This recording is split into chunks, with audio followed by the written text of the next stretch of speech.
스타일은 세단이 낫다는 생각, SUV는 부담스럽다는 생각.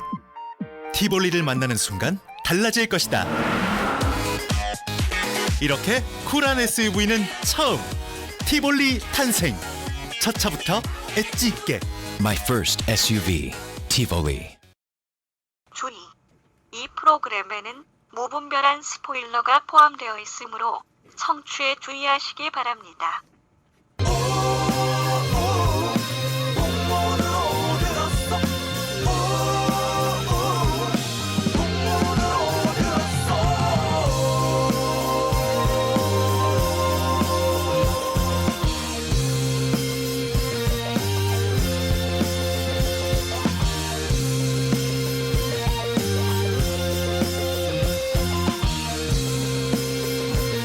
풍문으로만 듣는 방송 시네타운 19. 오늘 영화는 아메리칸 스나이퍼입니다.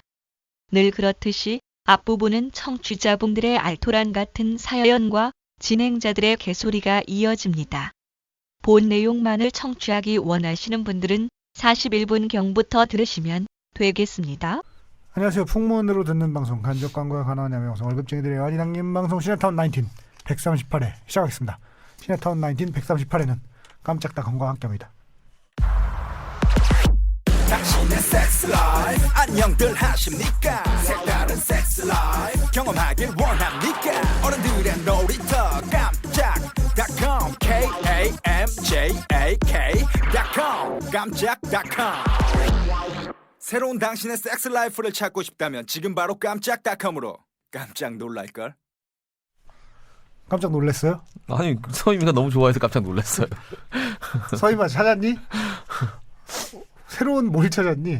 새로운 뭔가를 찾았나요? 아니 근데 저는 이 광고를 들으면 궁금한 게 있어요. 네. 새로운 라이프를 찾으려면 새로운 여성을 만나야지 새로운 사이트를 간다고 찾아지나요? 사람들이 착각하는 게 자꾸 여행지를 찾아다니는데 그게 중요한 게 아니라 한 10번 같은데도 새로운 사람하고 같이 가면 또 새로운 연기가 됩니다. 답답한 사람 맨날 그 똑같은 사람하고 좀 가봤자 이 깜짝닷컴 대표님께서 어제 또 AS를 해달라고 문자를 보내셨어요. 잣잣을 배송 메시지에 쓰시면 푸짐한 사은품을 아마 그런 걸 거예요. 예를 들면 뭐 저 진동기, 페어리 같은 거를 사면 뭐 러브젤을 좀 준다든지. 근데 러브젤도 그 가격대가 있는 건 비쌉니다. 제가 그 저 우리 최 국장님 드림케어에서 확인을 했는데 비싼 거는 몇만 원짜리도 있고 조금만 요만큼에. 우리 상품으로 뭐 준다고 그러지 않았어요? 어쨌든 잣잣을 어쨌든은 뭐야? 깜짝닷컴 우리 대표님은 쌍시읒으로 쓰셨으니까 쌍시읒으로 잣잣을 보내셔서 푸짐한 사은품 좀 많이 받으시길 바랍니다. 근데 이게 남성이 쓰는 네. 그 이 섹스토이들은 아주 급하지 않으면 못 쓸 것 같습니다. 이게 아직은 급한 건가요? 궁한 건가요? 뭐 급하고 궁하고 아주 배고프지 않으면은 사실은 써봤어요? 노력해봤습니다. 근데 영 이게 영? 할 짓이 아니에요. 진짜 이재익 PD가 노력한 건 알고 있지만 그런 것까지 노력을 하고 그래요. 그리고 비싸요. 그거 이렇게 말하자면 그 재질이 뭔지 모르겠는데 뭐 깜짝닷컴 대표님 잘 아시겠죠. 뭐 고무랑 실리콘이랑 섞었겠죠. 뭐 PVC 피부 뭐 이런 그렇다 거겠죠. 치고. 그냥 그거 덩어리예요. 사면 이렇게 뭐라고 해야 되지? 얇은 비닐 같은데 이렇게 쌓여져 있는데 박스에 뜯으면은 그렇게 벗기면 약간 물컹물컹하고 축축한 그런 살덩이가 들어 있어요. 말하자면 옷 체온은 없죠, 당연히. 누구 모양대로 만들었다 이런 그거죠. 것들 얘기하는 거죠. 거기 이제 그 박스에 사진이 있어요. 그거는 그 예를 들면 뭐 아오이 소라다. 아오이 소라의 그 질을 그대로 이걸 만들었다 이거예요. 그게 중요한 게 아니잖아요, 우리는. 그렇잖아요. 그게 중요한 게 아니잖아요. 네. 야 대단하다. 우리 이재 PD님 정말 존경합니다. 그래서 아니 그건 또 왜 써봤어 그거? 아니 호기심에서 해보려고 그랬는데 이게 됐다. 뭐 여기까지 낭비 하나 지금 한 톨이 아까운 상황에서 한 톨이 지금 한 톨이 아까운 상황에서 대단하십니다. 그래요. 스크루지라고 불러드리죠. 한 톨이 아깝죠. 자기 소개하세요. 네, 스크루지. 네, 마성의 카운슬러 이재익입니다. 마성의 스크루지? 마성의 스크루지? 김창렬의 올드스쿨 담당하는 김은종입니다. 이승원입니다. 이재익 PD님. 네. 취미가 뭐예요? 제 취미는 호비입니다. 제 찬스는 기회다처럼 취미는 호비입니다. 운명은 데스티니죠. 운명한 데스티니고 전설의 레전드 김은중 PD님을 모시겠습니다. 여기도 보면 오늘 그 소개할 영화에도 나오잖아요. 전설의 레전드. 전설의 예정가 나오죠. 운명의 데스티니. 이것은 바로 운명의 데스티니. 이것은 바로 운명의 역사적 히스토리 아니겠냐고. 운명의 호비죠. 그래서 취미가 뭐예요? 호비라니까요. 취미 저 팟캐스트요. 팟캐스트 및 연애 상담 제 취미입니다. 김은정 PD가 키가 80이 넘는데도 호비 쪽이 됐다는 얘기가 들리던데요. 김은정 PD는 취미가 뭐예요? 저요? 저 매일 읽는 거요. 그래요. 그렇구나. 이승 PD는 진행이 취미인가요? 아니 저는 시네타운 19 제작이 취미입니다. 그래요. 근데 취미는 너무 오래 하면 안 좋잖아요. 가끔 바꿔줘야 되잖아. 그렇습니다. 슬슬 바꿀 때가 다가오고 있는 것 같아요. 그렇습니다. 우리 아니 회사에서 시켜서 3년 넘게 했는데 이걸 씨발 취미라고 그러면 어떡해. 열심히 하고 있는데 자꾸 회사에서 하지 말라는 시그널을 보내니까.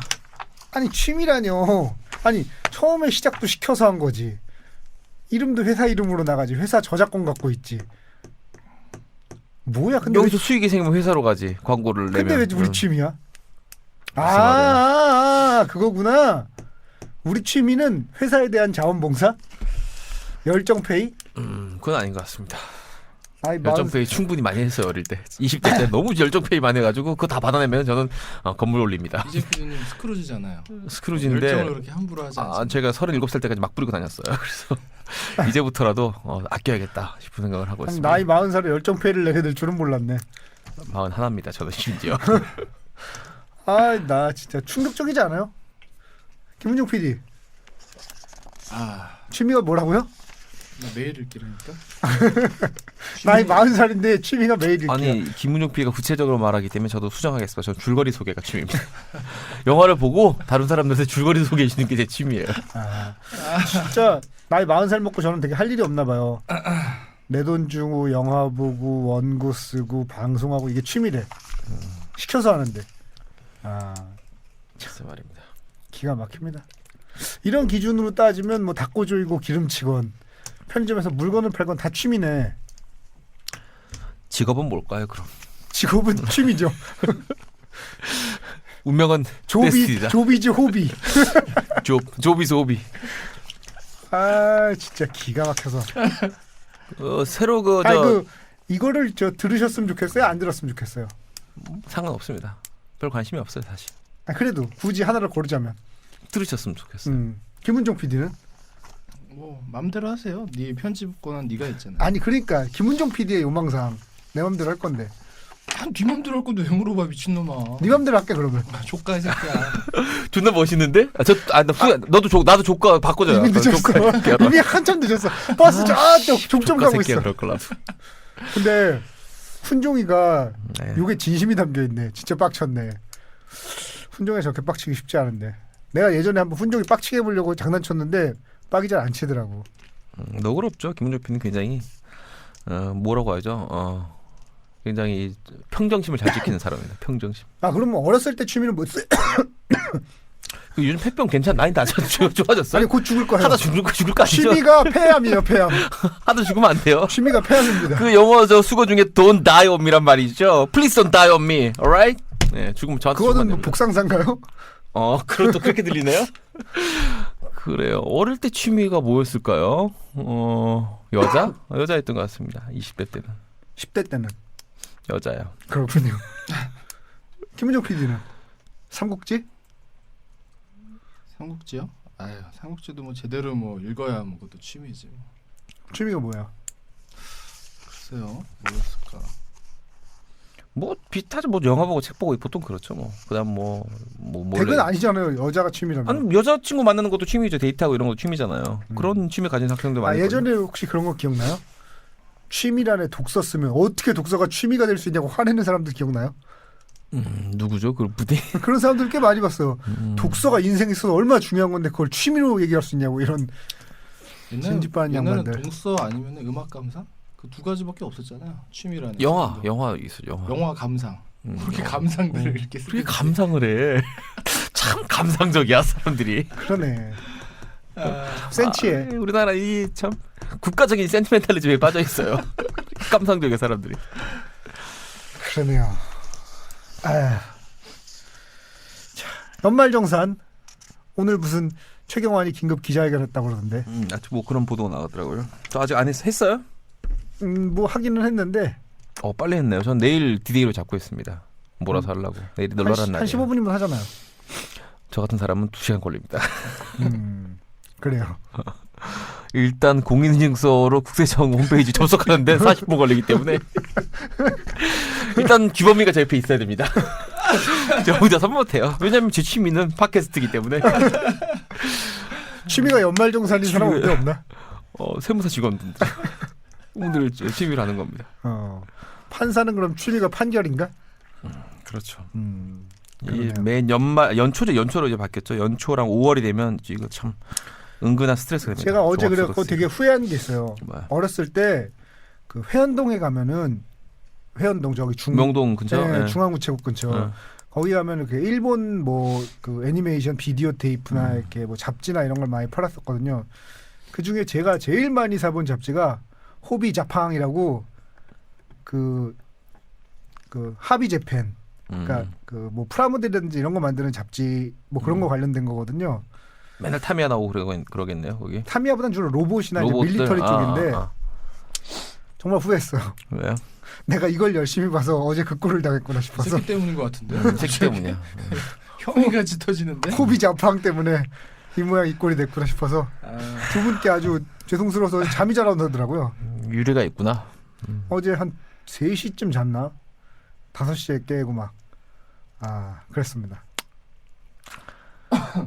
뭔가 이 존재나 아니면 해왔던 어떤 일에 대해서 부정당한다는 것은 굉장히 기분 불쾌한 일이죠. 그래도 이재익 PD나 저는 도망갈 구멍 있어요. 우리는 글 쓰는 게 직업이라고 그러면 되잖아요. 이건 회사 취미고, 다니는 건 호비고. 김은종 PD는 그럼 어떡하죠? 나는 저 호비 외길 인생이야. 외길 호비. 호비 40년. 호비 40년. 호비 쪽. 아니. 풀뿌리 호비 인생. 그래 보이지. 기가 막히네 진짜. 여러분 무슨 소린지 못 알아들으셔도 그냥 이해해 주세요.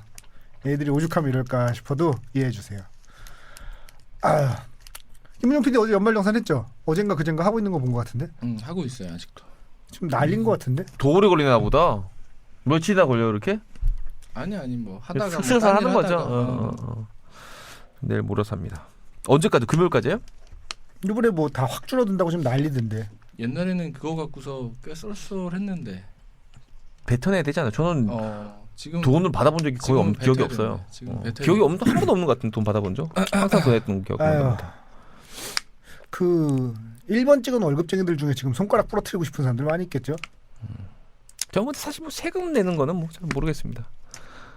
뭐 제가 세금 낸 지가 언제 20살 때부터 세금을 냈으니까 저는. 근데 세금 내면서 뭐 이렇게 했던 적은 없는 것 같아요.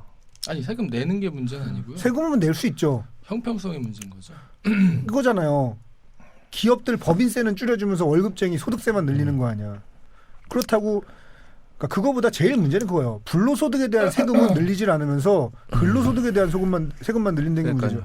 저희 사실 100% 소득세잖아요. 저희들은 그렇죠. 세 명 다. 요새 이제 상권이 이제 움직여 다니잖아요. 예를 들면 뭐 어디가 떴다가 뭐 연남동이 떴다가 뭐 저 망원동이 떴다 이런 식으로 이제 경리단이 떴다가 움직여 다니는 이유가 사실은 부동산 가격 때문이잖아요. 어디가 좀 된다 싶으면 거기 건물주들이 부동산 가격을 올려가지고 그게 상권이 이동하는 건데. 근데 그 사람들이 이렇게 세금 많이 내는 것 같지 않거든요. 근데 그거는 그냥 완전 날로 먹는 소득이잖아. 일도 안 하고. 그렇죠. 불로소득이. 왜 불로소득에 대한 과세를 줄이고 근로소득에 대한 과세를 늘리는지. 그러니까 그런 거에 대한 문제인 거죠. 세금 많이 내도 괜찮아요. 저희 세금 뭐 80% 90%를 낸다고 그래도 그 세금이 올바로만 쓰이고 저희를 위해서만 쓰인다고 그러면 내면 좋죠. 근데 그런 게 아니니까 지금 다들 빡치는 게 아닐까요? 그렇습니다. 김은정 PD도 세금 많이 내지 않아요? 집에서? 나 엄청 내요. 그러니까 애국자야 나. 졸라네. 나 알았다. 뭐야? 내 호비가 세금 내는 거였어. 납세가 내 호비. Taxing is my hobby. 호비나 내. Paying taxes is my hobby. 그것도 fully. 이빠이 많이 내고 있습니다. 김은정 PD가 지금은 납세자인데 5년 지나면 직업이 납세가로 바뀝니다. 한 단계 업그레이드 되죠. 납세 전문가. 그리고 한 5년 하면은 가짜를 집 가짜를 붙일만 하죠.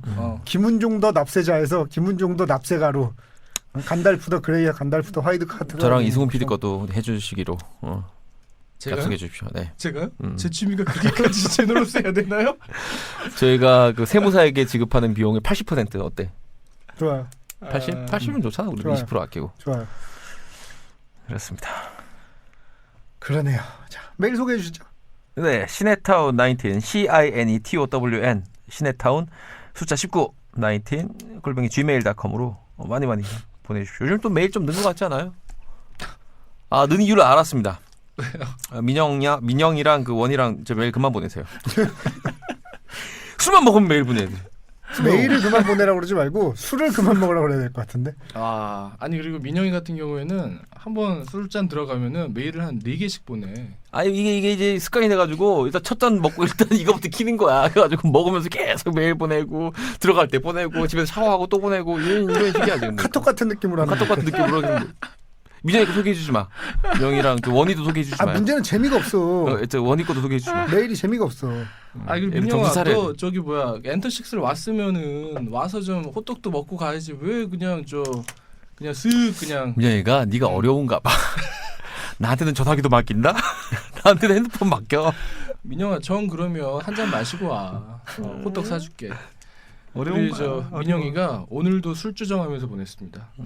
늘 같은 상황에서 나의 편이 돼주는 사람이 없다는 것이 이렇게 큰 상처로 다가온다는 것을 깨달은 지금입니다. 술주정이네요.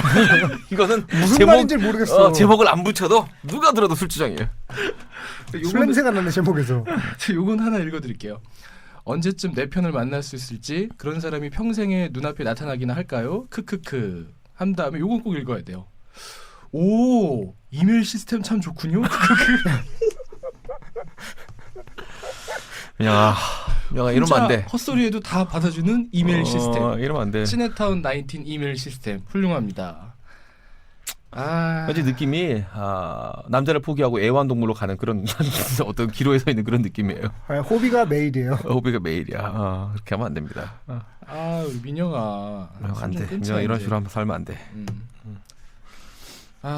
간만에 우리 또 알파 누님이 플러스 알파. 우리 알파 누님. 누님 잊을만 하면 오는데 잊고 싶습니다. 누님을 잊게 해주세요.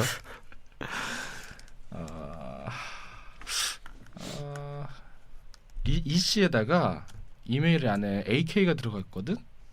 이름이 뭘까? 애경일까? 우경?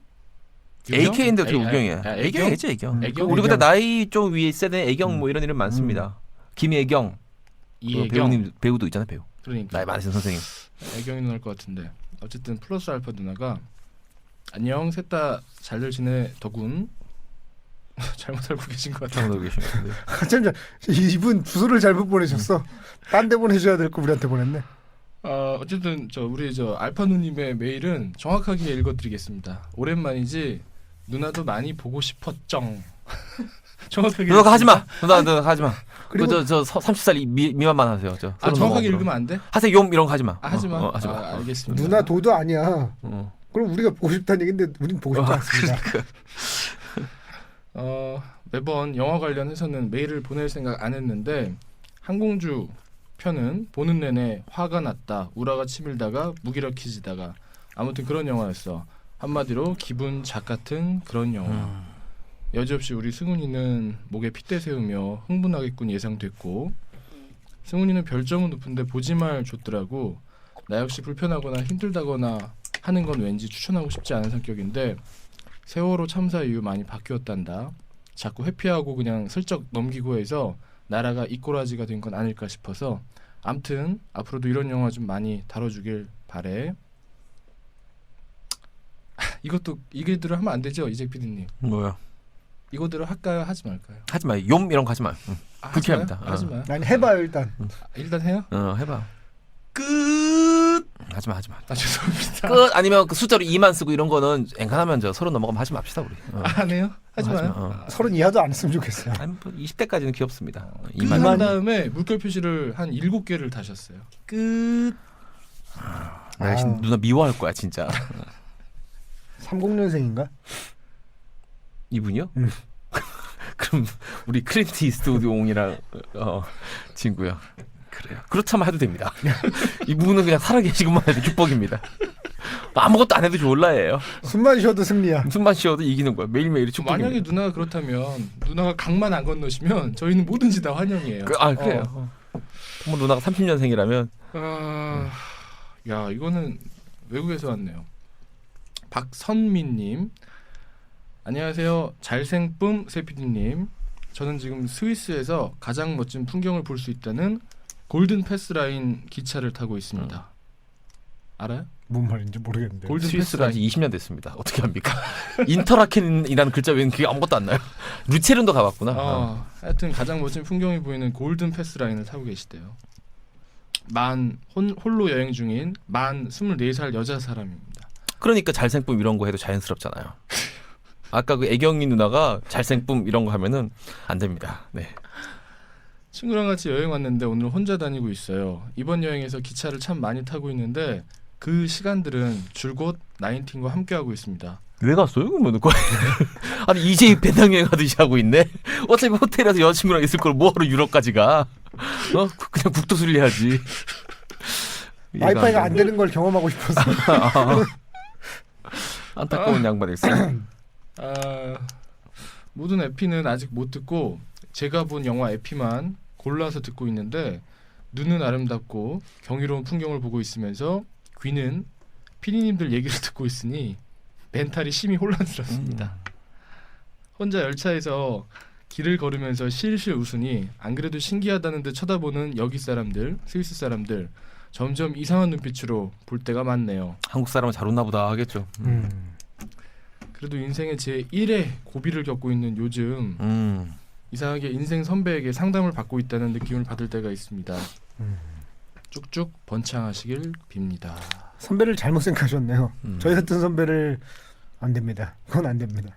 다른 선배를 찾으세요. 빨리. 님께서 요즘에 인생의 제1 고비라네요. 24. 실현은 아닌 것 같고요. 저는 학교 문제라고 학교? 한 표 던집니다. 이제 취직을 앞두고 이런 거 아니에요?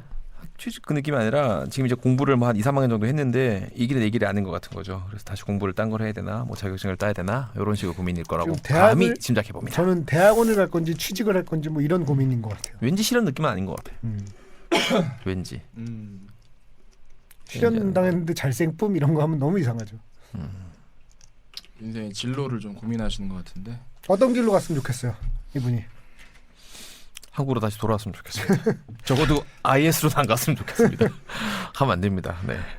아무리 힘들더라도 가지 마십시오. 진짜 따끈따끈한 메일 0분 전에 방금 온 메일입니다.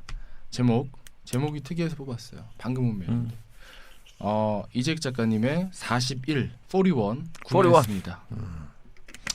이윤중님께서 안녕하세요. 경기도 광주에 서식하는 이재익 작가님과 나이가 같은 이윤중이라고 합니다. 평소에 출장이 많아 차 안에서 나인틴을 들으며 지루한 시간을 즐겁게 보내고 있는데 저도 평소에 영화를 많이 보는 편인데 항공주는 예전에도 너무나 가슴 아픈 내용이라 피했던 영화입니다. 앞으로 다시 이 영화를 볼 용기는 없지만 제익 작가님의 40일 판매 수익금을 지금은 잠적한 그 피해자 여성분을 위해 기부하시겠다는 말씀을 듣고 근처 서점에 들러 주저없이 샀습니다. 그나마 현실과는 다르게 복수를 하는 내용이라고 하셔서 영화보다는 접근할 수 있을 것 같네요. 쉽게. 방송 잘 듣고 있습니다 하면서 이 40일 표지가 굉장히 좀 어둡네요. 40일이라는 숫자 하나가 딱 그 회색. 이제 그 항공주로 나왔던 그 피해 여학생이 벽에다가 이제 붉은 피로 41이라고 이렇게 쓰는 숫자를 쓰는 그런 장면입니다.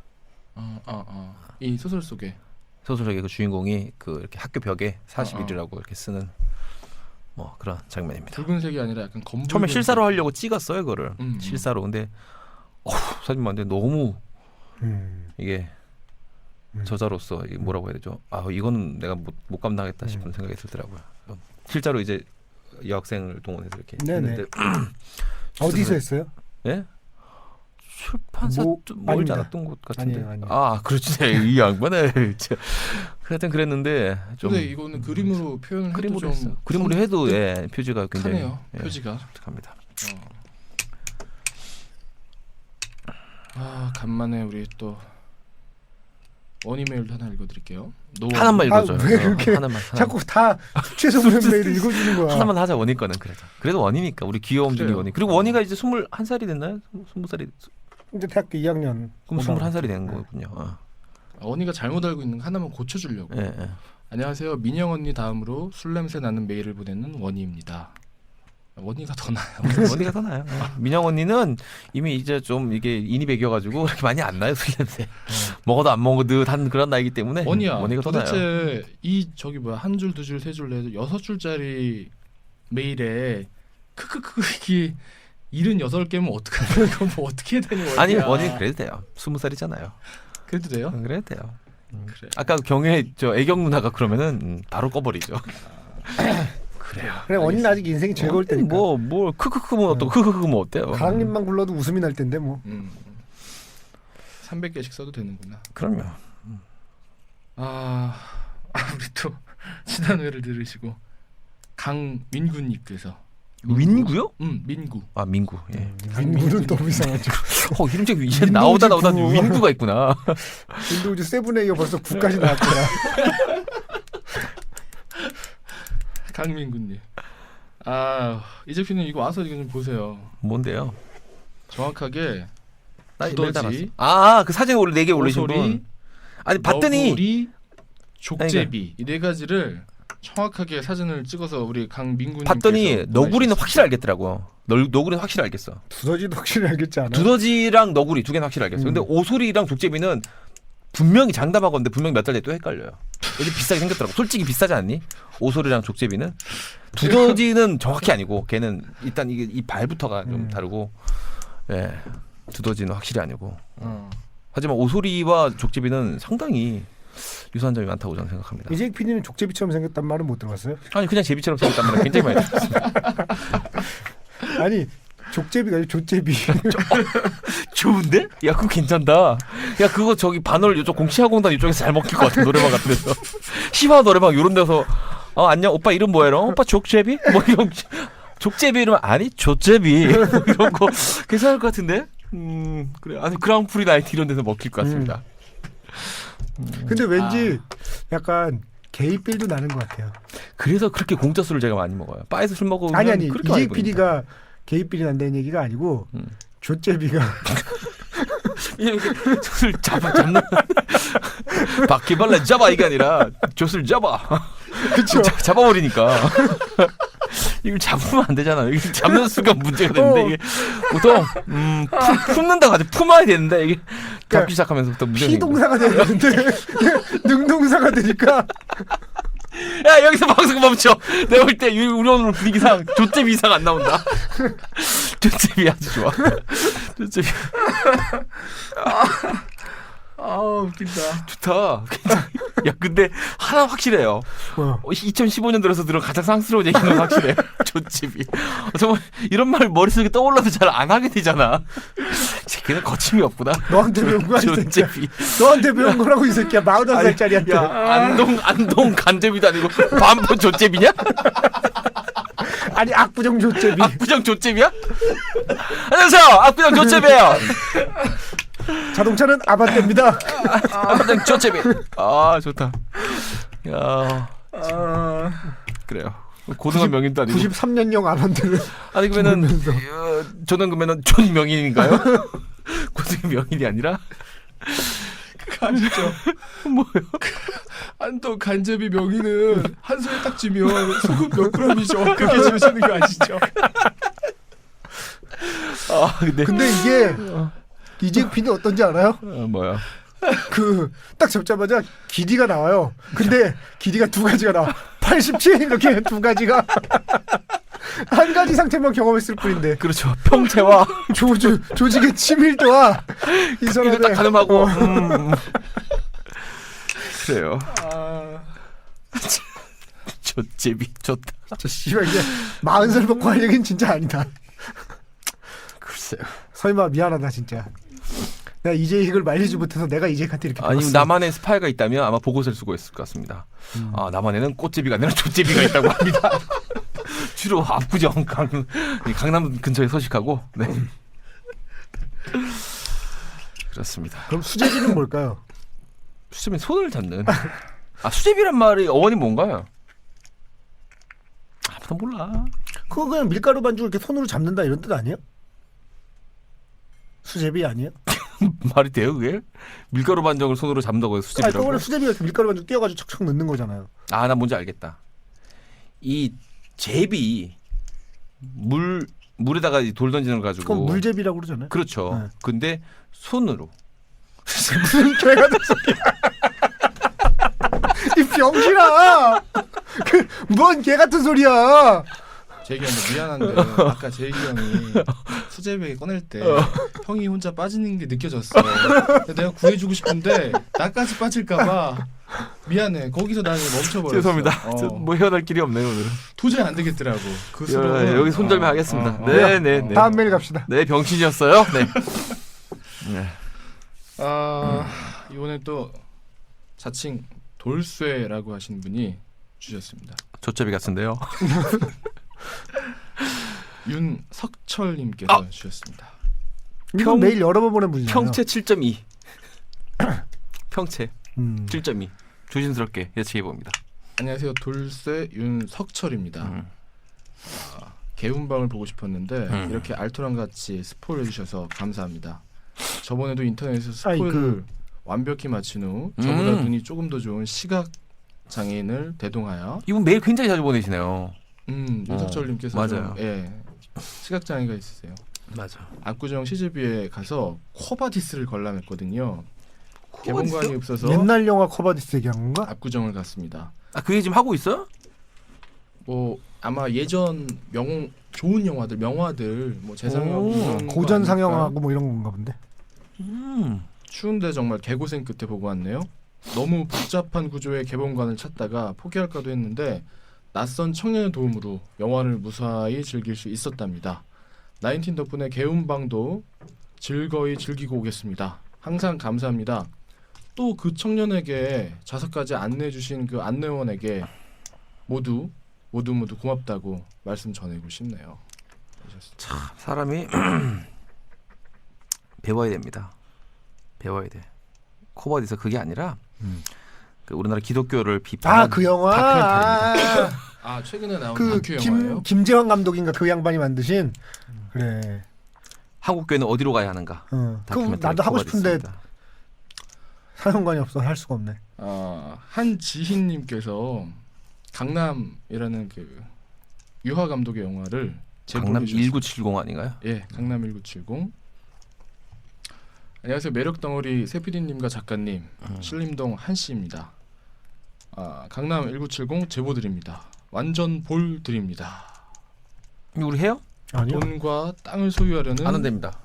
두 주인공의 욕망과 정부의 강남 개발이 맞물려 거대한 강남 신화의 전주곡을 보는 듯 했습니다.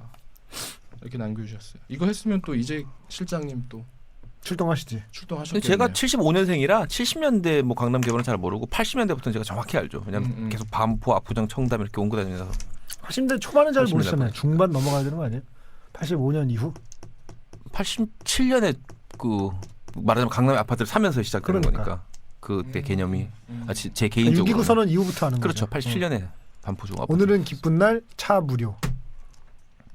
그때 기억나는 게 그 지금도 그 아파트 그대로 재건축 안 되고 아직 이제 재건축 한다 그러더라고요. 아파트? 반포 주공 아파트. 반포 주공. 되게 역사적인 저쪽에 있는 아파트거든요. 거, 저쪽에 상가에 있는 거. 74년에 지은 아파트예요. 네. 40몇 년 됐죠. 사실 재건축해. 여기 저 사는 데는 새 아파트네요.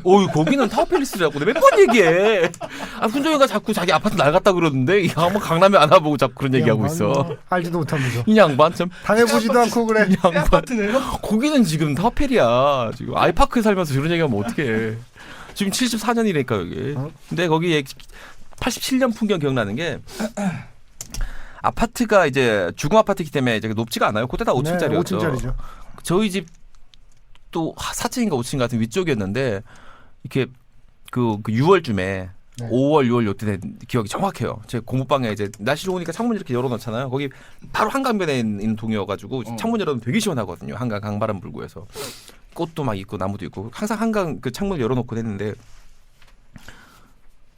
냄새가 머리를 깨진 냄새가 계속 나는 거예요. 진짜 그때 내 기억으로 두통을 한 번도 경험해 본 적이 없었었고 전 두통이 없거든요. 근데 처음으로 머리가 아프다는 생각이 처음 들어서 너무 놀란 거예요. 이렇게 아이들이 태어나서 처음 경험하면 되게 놀라잖아요. 근데 처음으로 머리가 아픈 냄새가 나는 거예요. 뭐였을까? 뭔가 했더니 중앙대학교에서 데모를 했던 그 최루탄을 얼마나 쐈으면은 흑석동에서 쏜 이게 타고 넘어가지고 사당 타고 넘어가서 애 머리가 깨질 것처럼 아팠던 기억이 나요. 그 추억이 있습니다. 이수 이쪽 타고 넘어가가지고 강남까지. 그때 제가 초등학교 5학년, 6학년 이럴 때인데 그 기억이 아주 선명해요. 그래서 너무 놀래서 태어나서 처음 맡아본 냄새고 하니까 막 난리 난 줄 알고 막 갑자기 지구의 공기가 그때 막 그런 생각 막 공상과학 생각 많이 하잖아요. 그래서 갑자기 지구의 공기가 변한 줄 알고 그때 또 한참 막 인기 있었던 게 4, 5학년 때 V라는 그 파충류 신고하는 게 있어서 한참 그런 생각이 있었는데 외계인이 지구의 공기를 오염시켰다 생각한 거예요. 그래서 막 갑자기 막 냄새가 이상하니까 데모 이런 거 생각도 못 하고 그래서 막 대피하고 막 동생들 보고 냄새 맡아보라고 그러고 막 난리를 피웠던 기억이 나요. 대피 동생들 보러 냄새 맡아보라고. 나만 죽을 순 없다. 니들 냄새 안 나냐고. 냄새가 나 이상하다. 막 동생들도 막 냄새 이상하다 그러고 막. 보통 이렇게 형이 막 냄새가 이상하면 야 이쪽으로 오지 마 위험해 이럴 것 같은데. 아니요, 저는 모든 사람들에게 물어봅니다. 여기 위험한가요? 당신의 의견은 어떤가요? 그랬던 기억이 납니다. 그게 아마 그 6월 항쟁. 김은종 PD는 처음에 최루탄 냄새 맡은 게 언제예요? 제가 그때 무슨 서예학원 같은 학원을 다니고 있었는데요. 국민학교 때요? 예, 국민학교 때인데. 그때인가요? 87년대 예, 6월 항쟁 때? 맞는 것 같아요. 왜냐하면 그때 처음 맡아본 게 제가 그 당시에 그 살고 있던 데가 수원의 인계동이라는 곳이었는데 아주대학교하고 버스로 치면 한 10정거장은 좋게 돼요. 뭐네. 최소한 가깝지 않네요. 6, 7장은 돼요. 7정거장은 돼요. 멀어요. 이제 먼데 아마 아주대에서 나왔던 것 같아요. 제 예상에는.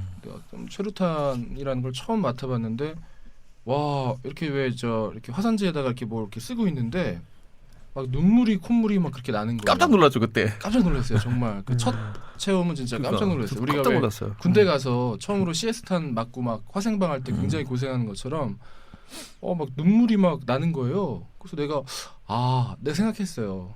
내가 이 한자의 오묘한 원리 때문에 내가 나는 외계인이 쳐들어왔고 여기는 한자에 빠졌고 하늘은 천지현아 하늘은 검고 땅은 누르다. 여기서 내가 감동을 받고 눈물을 흘리는 줄 알고 제가 한자 신동인 줄 알고 착각을 했습니다. 그렇죠. 뭐 이게 최루탄이라고 상상을 뭔지 정신이 안 썼으니까. 뭔지 모르니까. 저희 학교는 이제 대학교랑 붙어 있다 보니까 그걸 교육을 해요. 알았어요. 그래서 뭔지를. 알죠. 그러니까 미리 알아요. 제가 처음에 경험한 건 85년인가 84년인가 이런 것 같은데 그 처음에 이제 그게 터지는 날이면 절대 손으로 비비면 안 된다고. 그게 이제 손으로 비비면 더 따갑거든요. 눈이 굉장히 안 좋죠. 네, 예. 그래서 각막에. 그걸 딱 맡으면 무조건 수도가로 가서 물로 씻어내라. 비비지도 말고. 그런 교육을 하는데 그렇게 말들을 안 듣는다. 애들 비벼도 보고 막. 그 화생방 교육 들어가기 전에 조교가 똑같은 말을 해요. 근데 그렇게 말들 안 듣고 손으로 비벼가지고 더 죽겠다고 난리를 칩니다. 화생방 교장 들어가기 전에. 근데 우리 어릴 때 난 이 얘기해서 하니까 갑자기 생각이 나는데 우리 어릴 때는 그렇게 선생님들이나 누가 이렇게 어른들이 이거 냄새 나는 이유가 데모에서 나는 거라고. 그래가지고 그 데모라고 그랬잖아요. 네. 데몬스트레이션의 약자잖아요. 네.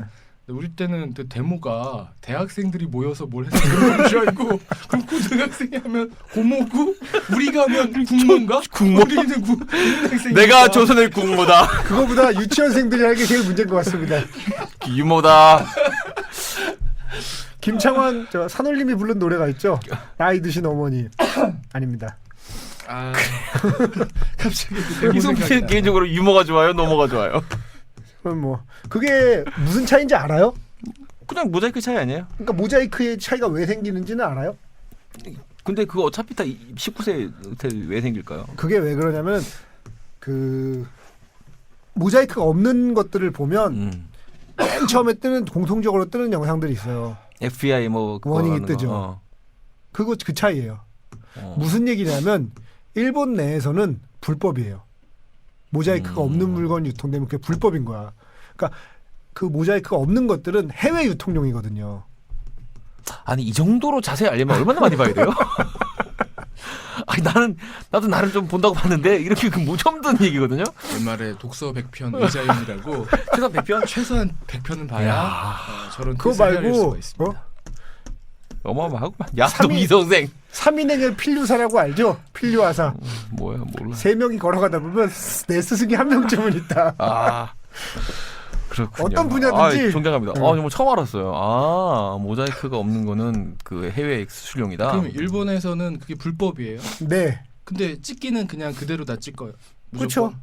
뭐 성기가 노출되든 말든 그냥. 아니 찍기야 원래 처음부터 유무도 찍은 다음에 너 모자이크를 만드는 거지. 찍으면서 모자이크를 만들지는 않잖아요. 아니 얼마나 더 봐야 이렇게 또 모른 척을 할 수 있는 거예요? 아니 얼마나 더 봐야 또 아니 이까지 모자이크를 가는 거예요? 달고서 아니 왜 이렇게 좋아하니 넌? 뭐 모자이크를 너 많이 씌우고 해요? 봤니?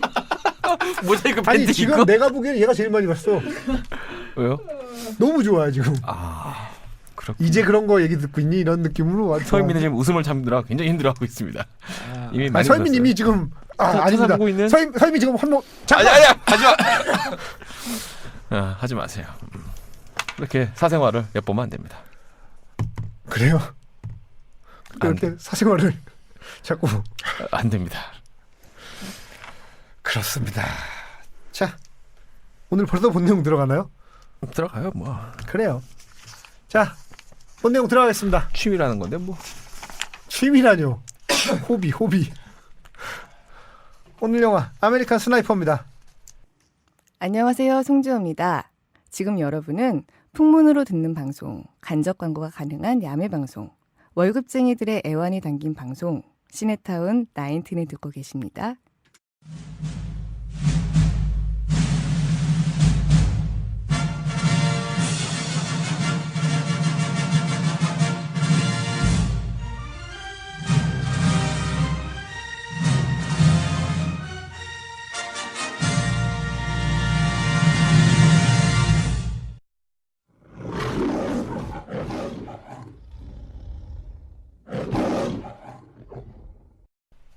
줄거리 소개해 주시죠.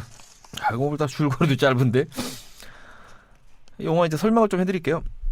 아메리칸 스나이퍼. 이 영화 줄거리 소개하기 전에 제가 드리고 싶은 말씀이 있는데 이 영화 저는 끝에 결론이 어떻게 나는지를 모르고 봐서 굉장히 좋았거든요. 그걸 알았으면은 되게 다르게 영화를 봤을 것 같아요. 그러니까 지금부터 이제 스포일러가 여러 번 나올 수 있으니까 웬만하면 보고 나서 들으세요. 진짜로 영화를 보실 분들이라면 이거는 되게 중요한 것 같아요. 그거를 염두에 두고 보느냐 안 보느냐에 따라 영화가 굉장히 그래요? 달라질 수 있을 것 같아요. 그건 그런데 네. 이게 딱 느낌이 오지 않았어요. 저는 그 식센스를 한번 봐서 그런지 그때 저거 저럴 수 있겠구나 싶어서 생각이 들어가지고. 아니 그게 아니고 충격적이지 저는 왜냐하면 자 이제 지나갔으니까 얘기해도 되겠지만 작년까지 그 사람 이름을 들었었거든요. 그러니까 재작년까지 그러니까 아는 사람이었단 말이야. 이런 스나이퍼가 있다는 거를. 근데 난 그 사람이 죽은지를 몰랐어.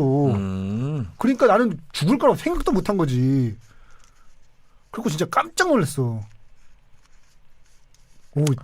근데 그걸 내가 알았으면 그걸 염두에 두고 봐야 되잖아. 계속 그러니까 이재익 PD는 짐작으로 아는 거잖아. 근데 그걸 정말로 확실하게 알고 몰랐으니까요. 보면 확실하게 딱 알고 보면 그건 굉장히 다른 영화일 수 있을 것 같아요. 하여튼 줄거리 소개해 주시죠. 참 우리 그 노익장이라는 말로는 이게 뭐 표현이 안 되는 이런 경우는 뭡니까 진짜. 신선. 1930년생. 여러분 주변에 1930년생 살아 계신 분 많지 않을 겁니다. 클린트 이스트우드 감독의 영화입니다. 우리나라 나이로 원래 87, 7 뭐 이렇게 넘어가는. 그때 심은 나무도 죽은 나무가 어휴. 많아요.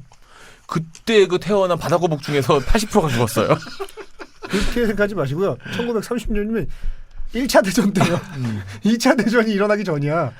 그러네요. 해방전이네요. 해방전 정도가 아니에요. 2차 대전을 1940년으로 봐야 되니까 2차 대전 전이라니까요. 2차 대전 때 이미 10살이었어. 초등학교 다녀 2차 대전인데. 참 그러네요. 진짜. 1930년이라니 황당합니다. 하여튼 1930년대 30년 생인 30년대도 아니고 클린트 이스트우드 감독의 최신작입니다. 영화를 워낙 많이 찍으셔가지고 이제 뭐 편수도 많습니다. 최신작이고 132분짜리 넉넉한 시간대. 줄거리는 짧은데 이게 이제 실화예요. 미국 그 네이비 실의 아주 전설적인 저격수죠. 스나이퍼 크리스 카일이라는 이게 사실 영화 그 첫 장면부터 보자면 일대기 영화라고 볼 수 있죠. 아주 어릴 때부터 짧긴 하지만 성장기가 짧긴 하지만 어쨌든 성장기가 가감 없이 나이대별로 쭉 나오는 걸로 봐가지고 일대기 영화라고도 봐도 될 정도로 크리스 카일이라는 사람의 인물의 인생에 대한 그런 영화입니다. 물론 이제 대부분의 분량은 그 인생 죽은 걸로 치면 인생 후반부인 그 이라크 전쟁이죠. 참여했던 그 전쟁 4차 전까지 나왔나요? 투어가 네 번째인가 다섯 번째인가? 네 번째요. 네 번째. 그 참전 기록이 영화의 한 분량으로는 절반 이상이 됩니다. 그냥 크리스 카일이라고 할게요. 실존 인물이니까.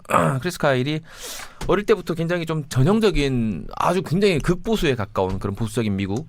여러분들 그 흔히 생각하면 이제 미국 사람, 그러니까 이렇게 우리가 원형이라고 생각하는 미국 백인을 생각할 때 그 메이플라워부터 그 출발해서 내려오는 그 청교도주의적인 그런 어떤 네.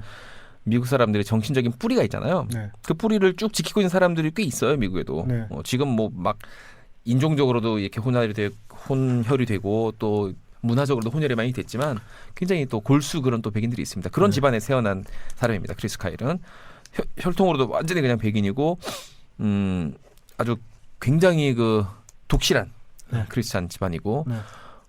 정치적으로도 그렇고요. 아버지의 가르침 또한 그렇습니다. 그래서 그런 가르침들을 쭉쭉쭉쭉 아버지에서 아들로, 아들에서 그 아들로, 그 아들에서 그 아들로 전해져 내려오고 있는 그런 배경을 꼭 아셔야 됩니다. 영화를 볼 때.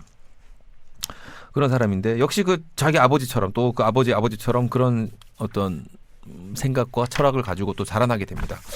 당연히 그 조국에 대한 애국심이 매우 강하고 아버지가 또 가르쳐준 대로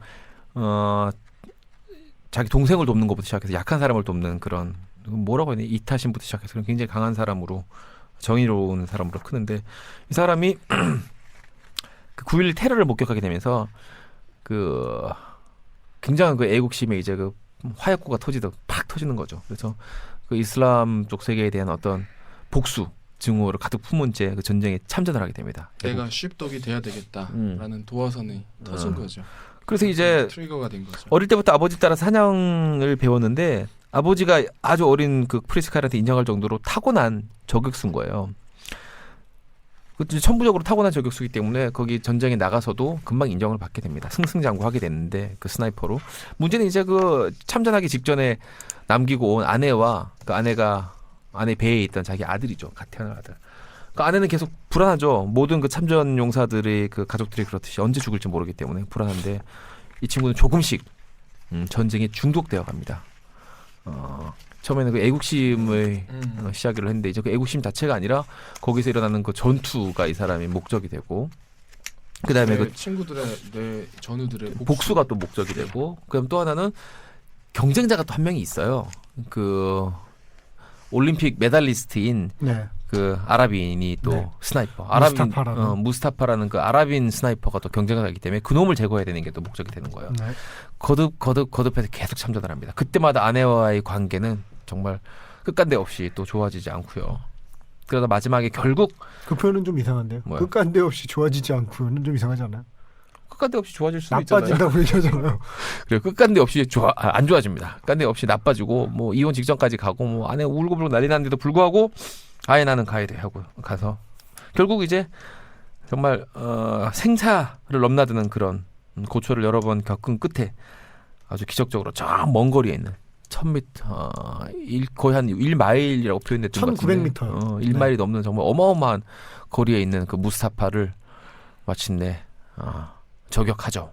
그러면서 이제 자신의 이제 임무가 끝났다고 생각하고 돌아오게 되는데 이제 후유증이 있는 거죠. 그 외상후 그 후유증이 생겨서 트라우마가 아주 큽니다. 그래서 적응을 못 하고 있는데 상위 용사를 또 돕는 일로서 자신의 그 또 트라우마를 극복을 하고 다시 가정에도 또 평화가 찾아옵니다. 전쟁에 더 이상 나가지 않으니까. 그렇게 상위 용사들을 돕고 또 자신처럼 전투에 참여했다가 후유증을 가진 자기 후배들 또 동료들을 돕는 일에 또 뭐 여생이라고 하긴 좀 젊은 나이인데 어쨌든 뭐 네. 여생을 이제 74년생이니까 바치고 있는데 자기를 도우려고 했던 그 전우 한 명이 갑자기 자신을 죽이는 그런 불미스러운 사고로 인해 실제로 사망을 합니다. 그런 그 크리스 카일의 짧지만 정말 짧죠. 74년생이에요. 아주 짧지만 굵은 그 생애를 조명한 영화라고 할 수 있겠습니다. 그 실화로는 그 1900m 밖에 있었던 이제 쏴 죽인 대상이 로켓 런처를 들고 있었다고 그러더라고요. 그러니까 뭐 그 스나이핑을 하던 게 아니고 근데 이제 그게 뭐 역사상으로 가장 먼 거리에서 사람을 저격한 예라고 하더라고요. 1.9km면 어느 정도 될까요? 여의도 뭐 마포대교 남단에서 여의도 저쪽까지 정도 되려나? 그 메리어트 빌딩 있는 데까지 정도가 2km 정도 되려나? 1.9km 정도 되려나? 굉장히 어려운 거리를 어려운 예를 드세요. 여의도 가뜩이나 섬에다가 건물도 많은데 쉽게 SBS로 치면 어디예요? 오목교까지 500m죠. 목동역 정도 되겠네요. 지하철 한 역당 1.몇 킬로 되니까 SBS는 목동역 정도. 그건 대부분의 사람이 모를 것 같습니다. 그 거리를. 메리어트 호텔에서 거기까지도 모를 것 같은데. 그럼 알만한 거 뭐 있을까요? 저 한강대교로 합시다. 한강대교에서 동작대교 보다 더 멀어요. 그건 확실해요. 한강대교에서 동작대교 1.9km가 안 돼요. 안 돼요? 될 것 같은데. 그게 안 된다고? 누가 확인해 주겠죠. 아니 그건 안 될 수가 없지. 한강대교에서 동작대교 1.9km가 안 될 수가 없어. 그건 말이 안 돼. 기다려봐. 물어볼게. 네이버에. 그건 말이 안 되지. 니들 내가 네이버 찾고 있는 동안 넉넉히 있을 거야? 빨리 진행해. 나는 동호대교에서 한남대교 정도. 거기 너무 가깝다. 그게 1.9km 정도 아닐까? 내가 거기를 6개월을 뛰어다니는 사람이야. 근데 동호에서 한남은 존나 짧아. 진짜 동호에서 한남은 너무 기분 좋아. 금방 다리 하나를 가니까. 진짜 고통스러운 거리가 어딘지 알아요? 어디야? 반포대교에서 한남대교까지. 다리가 안 나와. 존나 뛰어도 다리가 안 나와. 한강대교, 동작대교 거리. 아니 취미 활동 이런 식으로 할 거예요? 아저씨. 아니 니네 둘이 자꾸 이렇게 바보짓하면 나 김정호 선생님 모셔올 거야 지금. 고산자 김정호. 그만해. 몇 킬로 뭐 이렇게 중요해. 그게 기록이라니까. 김은종 PD. 그럼 1.9km 어느 정도 되는 것 같아요? 여기서 양평교? 야 말려들었어. 걸려들었어. 야 목동역이나 양평교가. 이 봐. 존나 멀잖아. 반포에서 한남에서 동호봐. 존나 가깝지. 아니 근데 이게 1.9km 정도 될 것 같다니까? 그럴까? 반포에서 한남 존나 멀지. 야 이걸 보라고 이걸 봐. 이게 1.9km일 것 같냐? 기다려봐. 야, 빨리 진행해. 지금 우리 관심사는 내 관심사는 내 호비는 다리 사이의 거리야. 구글어스로 이렇게 파악하면 되지 않나? 서임아 구글어스 지도로 좀 해줘. 딱 그으면 뭐 거리 나오고 이럴 거야. 아마. 야 원효대교에서 한강대교까지가 1.7km랜다. 원효대교에서 한강대교는 그럴 수 있지. 가까우니까 그건. 그렇답니다. 그걸로 추측해보. 제가 원효대교에서 한강대교까지 거리를 한번 볼게요. 계속 해야 됩니까? 지금 되게 중요한 문제예요. 2015년 들어서 이렇게 중요한 문제가 없었어. 우리의 호비에 있어서. 이것도 3명 지리 점수 까보면 내가 봤을 때 12점 뭐 이럴 것 같아. 25점. 나 옛날에 보이스카우트 할 때 오리엔티어링 이런 거 하고 그랬는데 어떻게 된 건지. 준비. 원효대교에서 한강대교 찾았어요. 거리 비슷하네. 이게 1.2니까 1.9쯤 되지 않을까? 이렇게 1.2야. 이렇게 한 2km쯤 되겠지, 그렇지? 두 배가 조금 안 될 것 같으니까. 대략 저는 한강대교에서 동작대교 그 정도 거리 예측해 봅니다. 한 2km쯤 되지 않나? 너무 먼 것 같은데. 하여튼 원효대교에서 어쨌든 한강대교까지가 1.2km인데 그거보다는 좀 멀어 보입니다. 하여튼 굉장히 먼 거리예요. 알겠습니다. 하여튼 그랬어요. 왜 이 얘기를 했는지도 이렇게 열심히 했는지는 모르겠지만 얘기를 했습니다. 그래서 크리스 카일의 그 실력이 대단하다. 라는 반증이죠. 김민종 PD 이 영화 어떻게 보셨어요? 제가 알고 있는 클린트 이스트우드 감독의 역사는 사실은 퍼펙트 월드나 용서받지 못한 자에서 시작을 하거든요. 근데 사실은 그게 아니고요. 진짜 시작은 71년도에 플레이 미스트 폼이라고, 우리나라 제목은 어둠 속에 벨이 울릴 때라고. 네네네. 그건 유명한 영화죠. 정말 유명한 영화죠. 음악도 정말 좋고 로버트 플렉의 노래도 좋은데 DJ를 스토킹하는 어떤 여자. 그러니까 우리 세대가 알고 있는 그 미저리의 원조라고 할 수 있죠. 사실은 그 작품으로 감독 데뷔를 했어요. 그러니까 감독 데뷔 경력만 지금 한 45년 가까이 되는 어마어마한 감독입니다. 우리가 흔히 세르지오 레오네 감독의 막 페르소나처럼 무법자 시리즈들을 엄청나게 하고 강력한 마초 캐릭터를 보여줬던 더티 해리 시리즈, 정말 전형적인 마초 네. 풀풀 풍기는 그런 배우로 알고 있다가 네. 어느 순간 이제 감독으로 데뷔를 하게 돼서 좋은 작품을 내놓게 되는데요.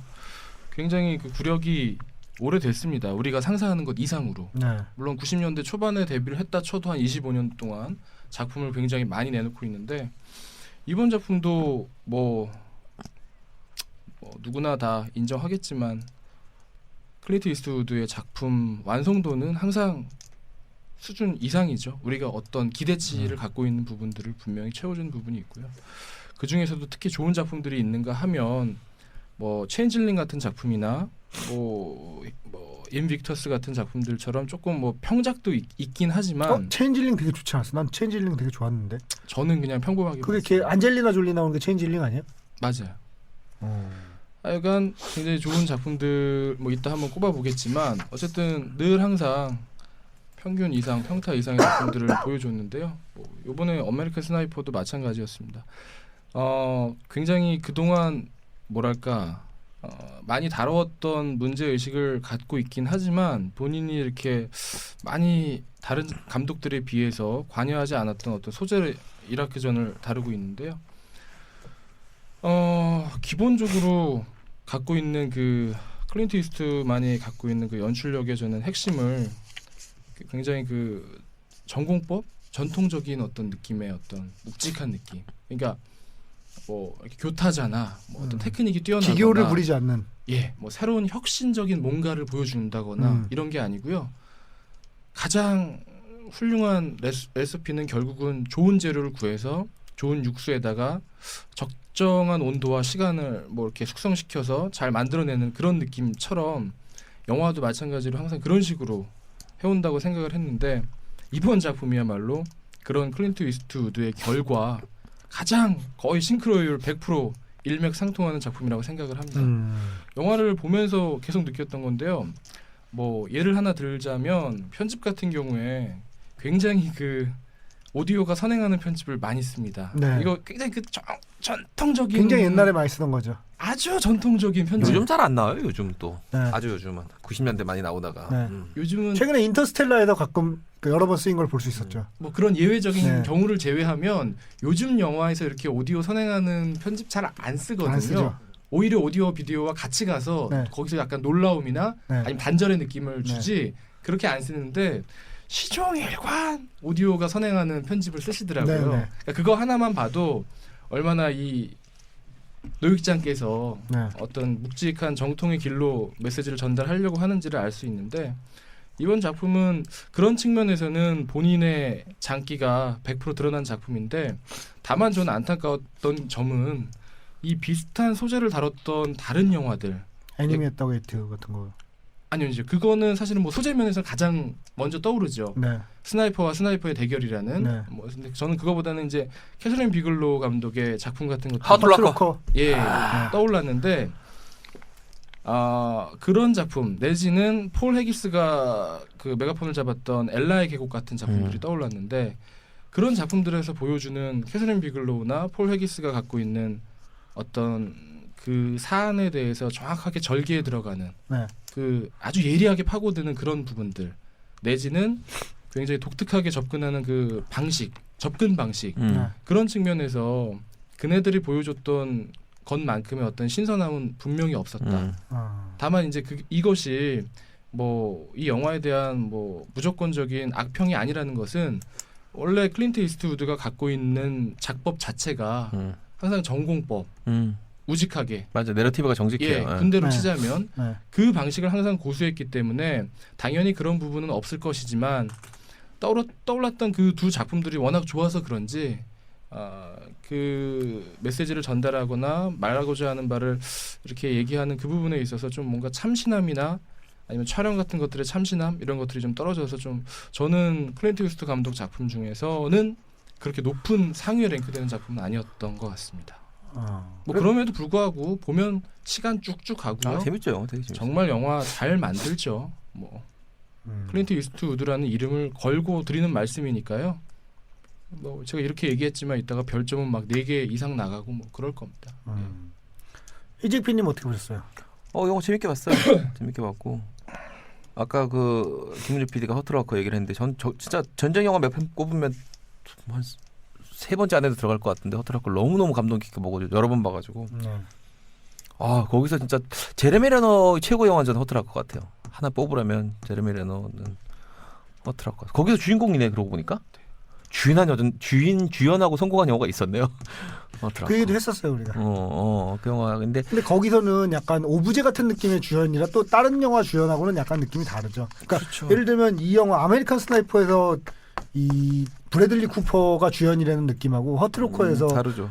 제레미 레너가 주연이. 근데 오히려 연기는 다르죠. 그쪽이 더 어려울 수 있어요. 허트로커 연기가 훨씬 더 어려울 수도 있어요. 사실은 아메리칸 스나이퍼의 연기는 어떻게 보면 약간 드라마 연기에 가까운 과장된 연기잖아요. 맞아. 영화 연기라는 거는 그러니까 드라마라는 건 우리가 작은 화면을 저희가 이제 드라마 연기, 영화 연기 얘기를 여러 번 한 적이 있는데 드라마라는 건 기본적으로 작은 브라운관 그리고 사운드 그리고 뭐 주변의 밝은 환경 그리고 뭐 이런 떠드는 그런 환경이기 때문에 집중도를 높이기 위해서는 과장되게 연기를 해야만 집중시킬 수가 있거든요. 근데, 눈에 띄게 연기해야 되죠. 근데 영화 연기는 우리가 깜깜한 곳에서 그곳만을 바라보면서 큰 소리로 듣기 때문에 오히려 절제를 해야 되는 연기라는 게 드라마랑 영화 연기가 차이 나는데 또 연극하고 다른 점은 마이크나 조명이나 카메라의 도움을 받기 때문에 뭐 그렇게 큰 소리를 짓는다거나 아니면 발성을 강하게 할 필요도 없고요. 게다가 음악도 있고요. 그렇죠. 뭐 그런 것들이 있는데 이 영화의 경우에는 영화 연기라기보다는 연기가 굉장히 과장돼 있는 뭐 저 얘기하니까 그 오웨인 요먼이라고 멘탈리스트의 어떤 형사가 나오는데 등장하는 순간 몰입이 확 깨지더라고요. 아 멘탈리스트 안 봤어요? 멘탈리스트 제가 보라고 권해드린 건데 그래요? 선생님 제가 다운받아드렸어요. 그때 외국 가실 때. 거기 보면 오웨인 요먼이라고 형사가 한 명 등장을 해요. 주인공 형사가 있는데 여기도 등장을 딱 해요.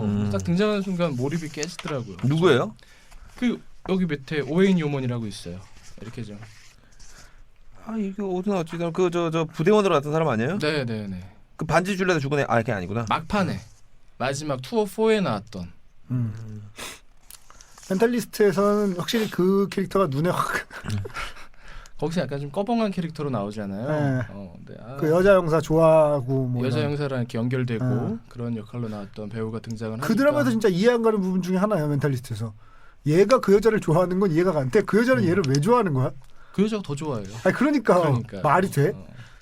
전 뭐 그런 얘기를 많이 들어봤기 때문에 미안합니다. 야 제가 난 진짜 이해가 안 간다 이런 얘기 이렇게 시작하는 말을 굉장히 많이 들어왔습니다. 대학교부터 시작해서 20년째 듣고 있습니다. 뭐 저는 뭐 그런가 보다 하고 있습니다. 그래 계속 얘기해 주세요. 그 커트라커랑 비교하면 커트라커는 사실 그 트라우마에 집중해서 찍은 영화예요. 네? 그러니까 유니버셜합니다. 그 범위가.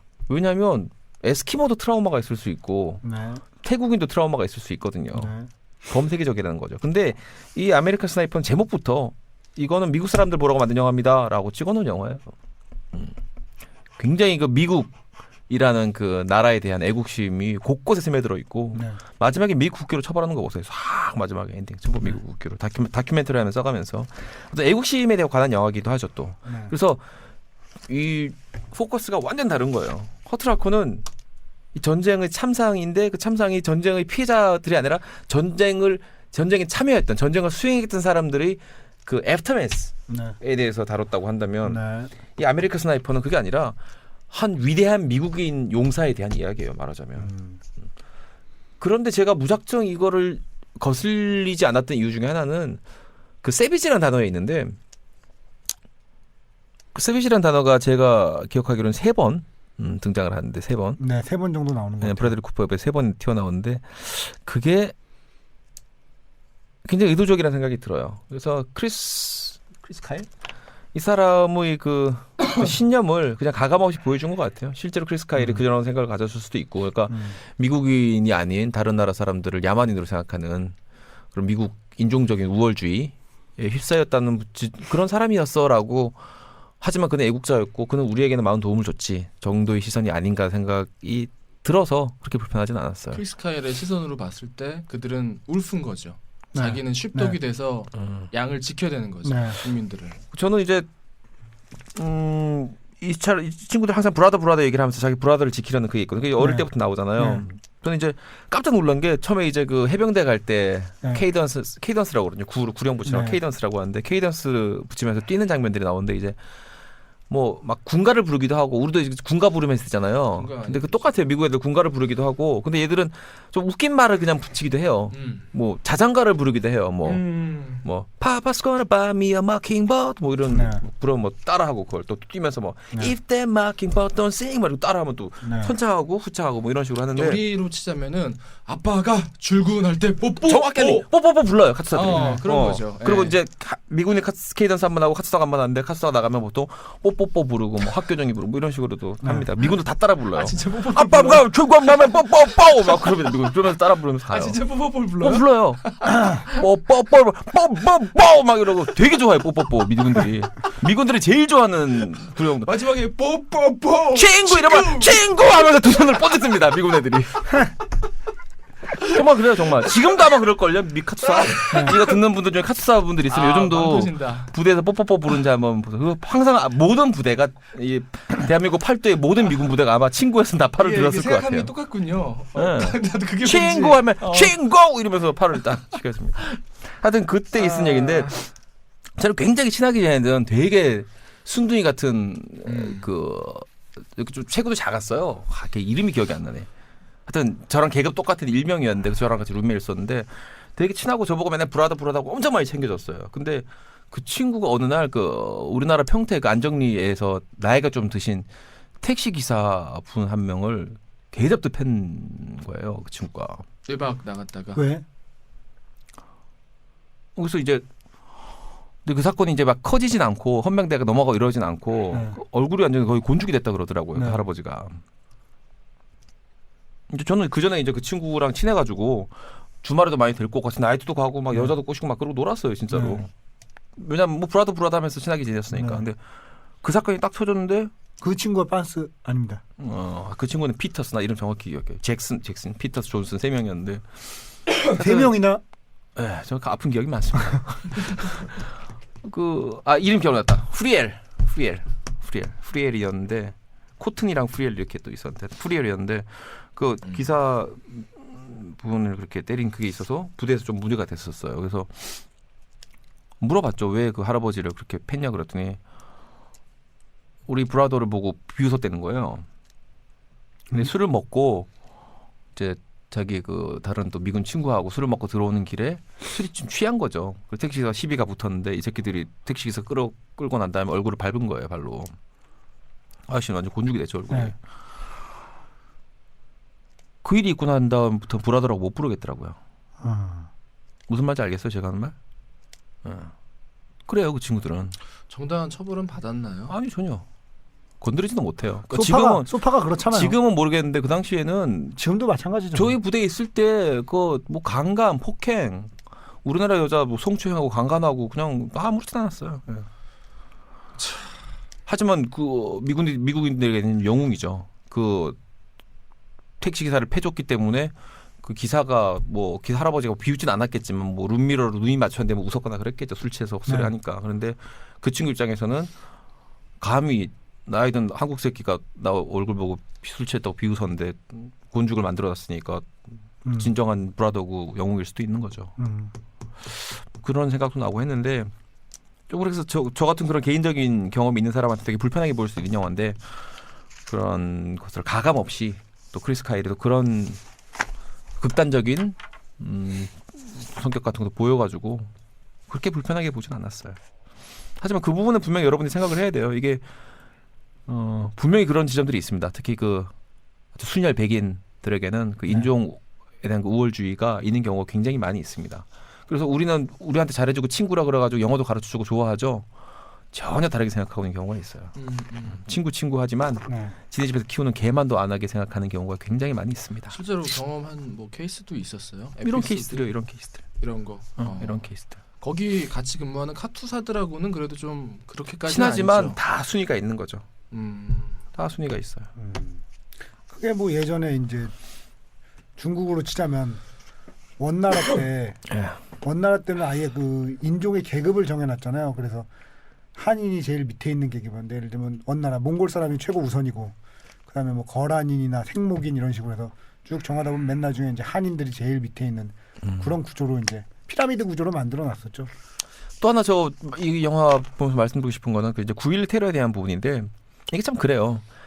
어쨌든 우리가 어떤 애국심이라는 걸 갖는 것은 나라라는 한 국가로 속해 있는 그 정확한 범위가 있잖아요. 네. 대한민국, 네. 뭐 미합중국 정확한 범위가 있잖아요. 그러다 보니까 그 국내의 일과 외국인들이 보는 시선이 너무나도 다른 거예요. 네. 세월호를 모르는 미국인들이 굉장히 많이 있을 수 있어요. 그건 당연하죠. 마찬가지로 9.11 테러도 우리에게 눈물을 쏟으면서 이렇게 통탄할 일은 아니라는 거죠. 그렇죠. 9.11 테러 났을 때 막 울고불고 했어요? 아니요. 전혀. 저는.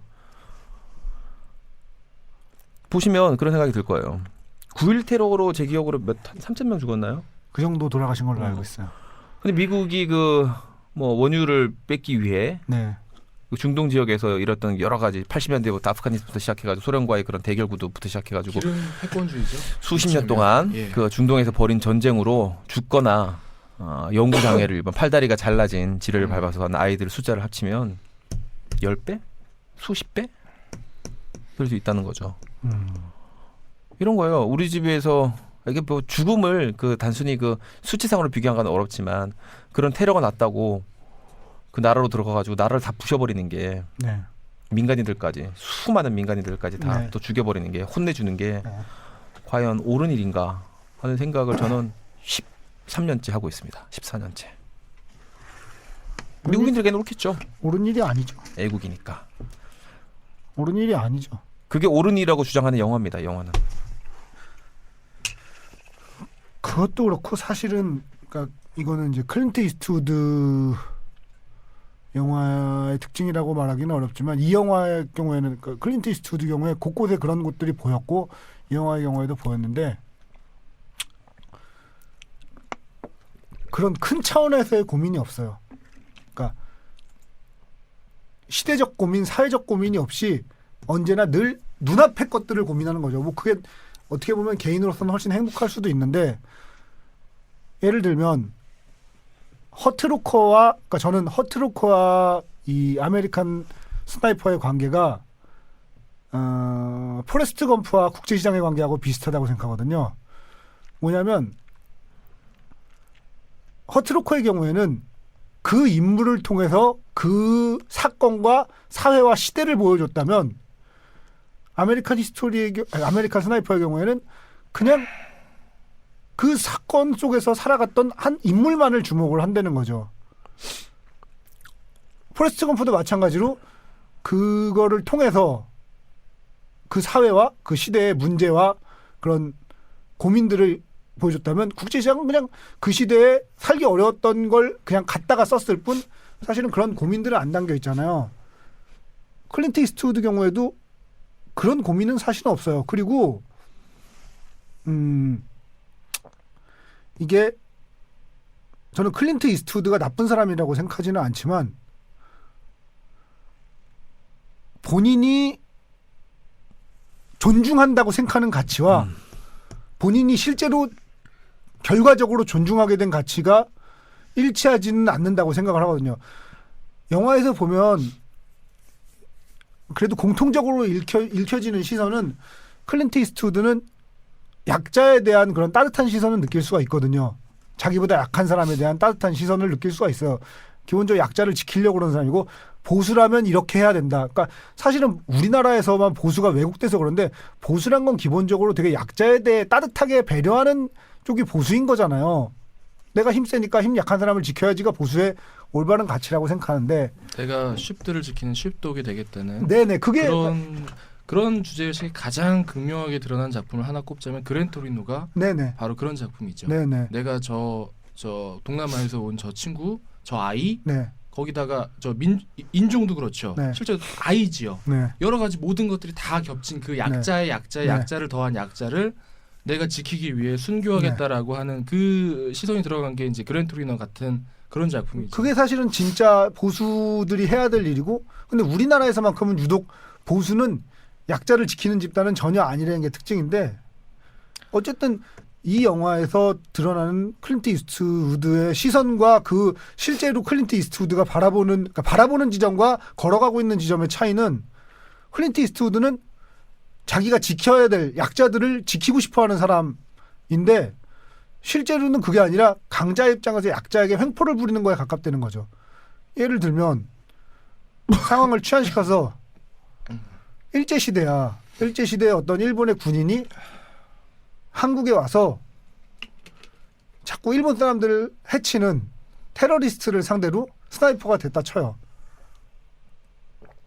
왜 독립운동가들을 죽여? 그러면 그 사람은 일본의 입장에서 보면 올바른 일일 수도 있지만 그게 과연 올바른 일이냐는 거는 좀 더 고민을 해봐야 될 문제라는 거죠. 마찬가지로 이 영화에서도 시선이 그렇잖아요. 이 영화에서도 보면 그 집에 무기를 갖고 있다고 해서 나쁜 사람인 거 아니죠. 그 사람들도 자기들 지킬 수단이 있어야 되는 거잖아요. 그러면 그런 미군이 그렇게 자꾸 쳐들어온 상황에서 자기 집에 무기 갖고 있는 건 당연한데 그 무기를 갖고 있다는 것만으로 넌 테러리스트지 해서 테러리스트로 몰고 테러리스트라고 해도 사실은 뭐 독립운동가일 수도 있는 건데 어떻게 보면 그런 것들이 그랜토리노하고는 되게 다른 것 같아요. 그랜토리노는 미국 안에서의 문제였기 때문에 이게 클린트 이스트우드의 시선이 여전히 유효했었는데 이게 미국 밖의 문제로 벗어나니까 아직 몸이 미국 안에 머물러 있어서 시선이 미국 안에 머물러 있어서 뼛속까지 양키예요. 뼛속까지 양키. 새끼발가락 발톱까지도 양키인 그런 할아버지라고 생각이 됩니다. 굉장히 멋진 사람이에요, 근데. 멋있죠. 그 어떤 또 하나 예를 들어보면 크리스 카일 영화 속에 이제 우리 영화 얘기를 하고 있으니까 예를 들어보면 자기 그 전우가 죽었다고 이제 복수를 하잖아요. 네. 전우가 수백 명이 죽은 건 아니죠. 자기 분대 네. 자체가 뭐 10명 안팎이니까 전우 한 명이 죽어서 복수를 하는데 그 전우의 복수를 하기 위해서 수많은 이라크 이 민간인들이 다 죽어요. 네. 다치거나 네. 건물 폭파하고 막 애가 머리에 구멍이 드릴로 뚫리고 막 참 그 정말 끔찍한 장면이던데 네. 개의치 않아요. 네. 상관없어. 얘들은 죽어도 돼. 왜냐하면 세비지니까. 그런 근데, 거예요. 근데 그 부분이 진짜 불편하게 느껴지는 부분은 보통은 이제 영화 속에 그런 장면이 들어가면 김은종 PD도 잘 알겠지만 영화 속에 그런 장면이 들어갈 때는 니들이 그런 시선을 잘못 갖고 있어라는 걸 느끼게 해주는데 여기서 이 영화에서는 다르다는 거죠. 그게 올바른 시선이라는 거죠. 그러니까 그게 클린트 이스트우드가 바라보는 정확한 시선이라는 거죠. 그래서 오히려 안심했다니까요. 이 사람은 그냥 뼛속까지 양키라서 이렇게 정말 믿기 때문에 이렇게 찍었구나 하고 그냥 그러고 말았어요. 저는 그 아이 드릴 씬에 대한 그 해석을 하자면은 기본적으로 명분 쌓기에 더도 덜도 아니다. 그 맞아요. 부처라는 그게 얼마나 잔인한 놈인지. 부처라는 악당은 이 주인공이 어떤 수단과 방법을 동원해서라도 처부숴야 될 악당이라는 그 명분을 주기 위한 장면밖에는 아닌 거죠. 네. 딱 그런 용도의 장면이었던 거죠. 그러니까 그런 장면은 사실은 클린트 이스트우드가 그동안 보여왔던 수많은 작품의 그 어떤 연조나 그의 능력에 비하자면 그런 장면은 사실은 창피한 장면이거든요. 제가 클린트 이스트우드 감독의 어떤 그 역량을 생각을 한다면 사실은 그 장면 같은 경우에는 좀 우리식으로 무성의한 장면이죠. 무성의한. 아니요, 쪽팔린 장면. 그러니까 그거는 사실은 만약에 그 사람 클린트 이스트우드 정도의 감독이라면 그 장면을 넣으면서 사실은 편집해서 들어가면서 인서트에 넣으면서 좀 다른 관객들이나 후배들이나 주변 사람들에게 쪽팔린다라는 생각을 저는 했을 것 같아요. 그 정도로 쪽팔린 장면이었던 것 같아요. 그 장면 같은 경우는. 창피하기도 하지만 또 하나는 사실은 그 꼬맹이는 아무 죄가 없는데 크리스 카일 때문에 죽게 된 거잖아요. 그렇죠. 그럼 그거에 대한 최소한의 죄책감이라는 거를 보여주는 장면이 있어야 되는데 그 죄책감을 보여주는 장면이 없었다는 건 정말로 클린트 이스트우드의 시선이 그랬다는 거죠. 그리고 이건 영화 외적인 얘기인데 그 크리스 카일의 실제 아버지가 이 영화가 제작되는 걸 두고 만약에 내 아들에 대해서 디스리스펙트를 하면 나는 지옥을 보여주겠다라고 말을 했어요. 그리고 클린트 이스트우드와 브래들리 쿠퍼는 내가 믿을 수 있는 유일한 사람이다. 협박이야, 씨발. 협박이야. 아들에 대해서 조금이라도 나쁘게 그리면. 근데 방금 이야기한 것처럼 반성하는 장면이 없다고 해서 그 감독의 뭐 이 작품에 문제가 있다는 건 아닐 수도 있어요. 네. 무슨 얘기냐면 그만큼 이 크리스 카일이 뻔뻔하고 나쁜 놈이라는 걸 보여주기 위해서 그렇게 만들 수도 있어요. 근데 그게 아니잖아요. 근데 그게 이제 이승훈 PD는 그게 아니기에 읽힌 거죠. 전혀 네. 아니게. 네. 저도 사실은 마찬가지고요. 네. 그러니까 무조건 그렇게 그 장면 내러티브를 가지고 간다고 해서 네. 그게 감독의 의도일 수도 있어요. 네네. 그건 당연히 정말 그렇죠. 저 뻔뻔한 새끼, 어. 지 동료의 복수 하나를 위해서 어린아이가 드릴에 맡기는 짓도 어. 그런 짓도 아무렇지도 않게 넘기는 개새끼라고 보여주기 위해 오히려 그런 장면을 쓰는 경우들이 혹은 많이 있는데 혹은 미국 사람들이 얼마나 자기 중심적이어서 다른 사람들이 그런 괴로움 당하는 거는 생각을 못 하는가라는 그렇죠. 예, 문제로 그렇죠. 확대를 시켜서 얘기를 할수 있는 그렇게 거예요. 해석할 수 있는 분명히 그 장면 자체는 그래요. 네. 근데 다른 장면이나 이런 모든 거를 검토해 봤을 때 그 네. 장면은 아무리 생각해도 그렇게 맞아. 해석이나 읽히지 않는다는 게 이 영화가 갖고 있는 가장 큰 문제점 중에 하나인 거죠. 그러니까 그렇게 그런 식으로 영화를 만들 수도 있어요. 네. 뻔뻔스러운 그런 내러티브를 네네. 오히려 가져가서 반대로 사람들이 느끼게. 네. 아니 뭐 어떻게 저럴 수가 있어? 근데 의도가 그게 아니라는 생각은 아마 영화를 보신 분들은 다 읽히실 거예요. 저는 이 영화를 보면서 그 떠오른 사자성어가 직정경행이라는 사자성어가 떠올랐어요. 그냥 정말 크리스 카일의 성격도 그렇지만 이 영화 만드는 새 자체가 고민이 없어요. 그러니까 내가 혹시 지금 잘못하고 있는 건 아닐까라는 거에 대한 고민이 없는 거. 사실은 그게 없는 게 되게 위험한 거잖아요. 내가 지금 하고 있는 행위나 내가 틀릴 수 말이나 있다. I might be wrong. 내가 틀릴 수 있다는 그 가능성을 염두에 두고 살지 않으면 인간은 언제든 잘못 갈 수 있거든요. 근데 이 영화는 주인공도 그렇고 실제 영화 만듦새도 그렇고 그런 거에 대한 고민이 없어요. 지금 내가 혹시 잘못하고 있는 건 아닐까? 내가 죽이고 있는 사람들이 오히려 그 사람들이 좋은 사람은 아닌 걸까? 이런 거에 대한 고민이 허트로코와는 다르게 전혀 없다는 거죠. 예, 그 장면 전쟁 장면으로는 허트로커를 비교를 하시면 좋겠지만 실질적으로 이런 외상 후 트라우마를 겪고 있는 사람의 어떤 그 시선을 심리적으로 깊게 파고든 작품은 엘라의 계곡이라는 작품인데요. 이 작품에서 그 누구죠? 토미리 존스가 네. 우리가 지금 이야기하는 클린트 이스트우드 감독의 어떤 자연인으로서의 모습을 갖고 있는 그러니까 흔히 말해서 아주 네. 전형적인 남부 네네. 애국주의자라고 ред넥. 해야 되나요? 네. 그런 사람으로 나와요. 네. 근데 이 사람이 자기 아들의 그 죽음을 파헤쳐가면서 결국 내가 틀렸을 수 있다라는 사실을 깨닫게 되는 그런 네. 영화거든요. 네. 그러니까 이 작품을 예컨대 그 클린트 이스트우드가 제대로 잘못 짚었다라고 생각을 드신 분들이 있다면은 보시고 엘라의 계곡을 한번 꼭 보시면 아마 비교가 많이 되지 않을까 싶어요. 그러니까 자기가 내가 틀릴 수도 있다 네. 이런 생각을 해야 되는데 저는 항상 내가 틀렸다라고 생각을 하니까 365에 에이, 그건 표현이 잘못됐죠. 정확하게 표현해 드릴까요? 뭔가요? 틀려 먹었다. 내가 나쁘다. 어쨌든 옳지는 않다라고. 저는 또 이 생각하고 영화 살고 보면서 든 생각 중에 하나인데 그러니까 하나의 미국이라는 개념으로 우리는 이제 그런 용어도 있고 미국인 이러면 이렇게 얘기를 하지만 사실은 북부의 미국인과 남부의 미국인은 되게 다른 사람인 것 같거든요. 이 영화에 나오는 미국인은 전형적인 남부의 미국이나 남부 돼지라고 불리는 남부의 미국인들이지 북부의 미국인들은 아니라는 거죠. 근데 우리가 미국인을 얘기할 때는 그걸 구별지어져서 생각하지 않는데 예를 들면 스포츠만 해도 남부 쪽에는 농구가 그렇게 물론 흑인들이 이제 제대로 대우를 못 받는 여러 가지가 있겠지만 남부 쪽에는 프로 스포츠로서의 축구가 그렇게 인기 있는 도시가 별로 없어요. 그러니까 농구가 인기 있는 도시가 없어요. 남부 쪽 가면 역시 뭐 달라스 카우보이스나 텍사스 레인저스처럼 그 미국적인 스포츠, 뭐 농구가 미국적이 아니라는 건 아니지만 야구나 미식 축구 같은 이런 것들이 이제 그런데 그거는 그 어떤 스포츠는 그 나라 사람들의 기질과도 연관이 있는 거거든요. 보면 근데 이 영화에 나오는 미국인이라는 거는 되게 남부 쪽의 미국인인데 그거를 뭉뚱그려 미국인이라고 말하기는 좀 무리가 있는 것 같은데 그냥 그래서 전 제목이 왜 아메리칸 스나이퍼인지가 되게 궁금했어요. 사실은 좀 더 다른 제목으로 지었어야 되지 않나. 그것도 뭐 어떻게 보면 클린트 이스트우드가 여태까지 저희가 언급했던 그냥 고민하지 않고 쭉 가는 아니 이 사람이 미국에서 제일 대표적이고 제일 사람 많이 죽이는 스나이퍼니까 스나이퍼지. 이건 맞춰야. 아메리칸 스나이퍼의 경우에 이런 제목은 반어법적으로 짓죠. 네, 그렇죠. 예컨대 방금 우리가 지적한 것처럼 그런 문제의식을 좀 가졌으면 하고 생각하는 감독들이 짓는 제목이에요. 네. 근데 이거는 그게 단어가 아니야. 정말 안 해. 아메리칸 스나이퍼야.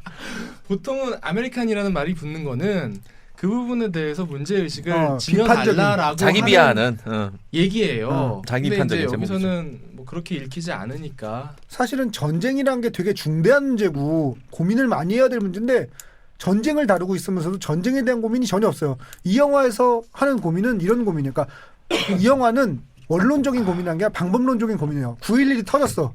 그럼 9.11이 터졌으니까 9.11을 터트린 저 개새끼들을 죽여야 돼. 그럼 저 개새끼들 어떻게 죽이면 효율적일까? 자, 가서 죽이자. 이게 이 영화에 나와 있는 고민이니까 늘 방법만 고민하는 거죠. 결론은 나 있고. 이 결론이 옳은지 그른지에 대해서는 고민하지 않아요. 그래서 어떻게 보면 클린트 이스트우드의 세계관이 이제 한계를 보여도 돼요. 물론 이 정도 찍었으면 한계 보여도 되지만 완전하게 한계를 그만 찍으셔도 아무도 뭐라고 안 그래 이제. 못 찍어도 돼. 이제 컷할 힘이 없어서 이렇게 해도 아무도 뭐라 그러지는 않아요. 하지만 그런 세계관의 가장 한계를 드러낸 작품이 아닌가라는 생각이 들어요.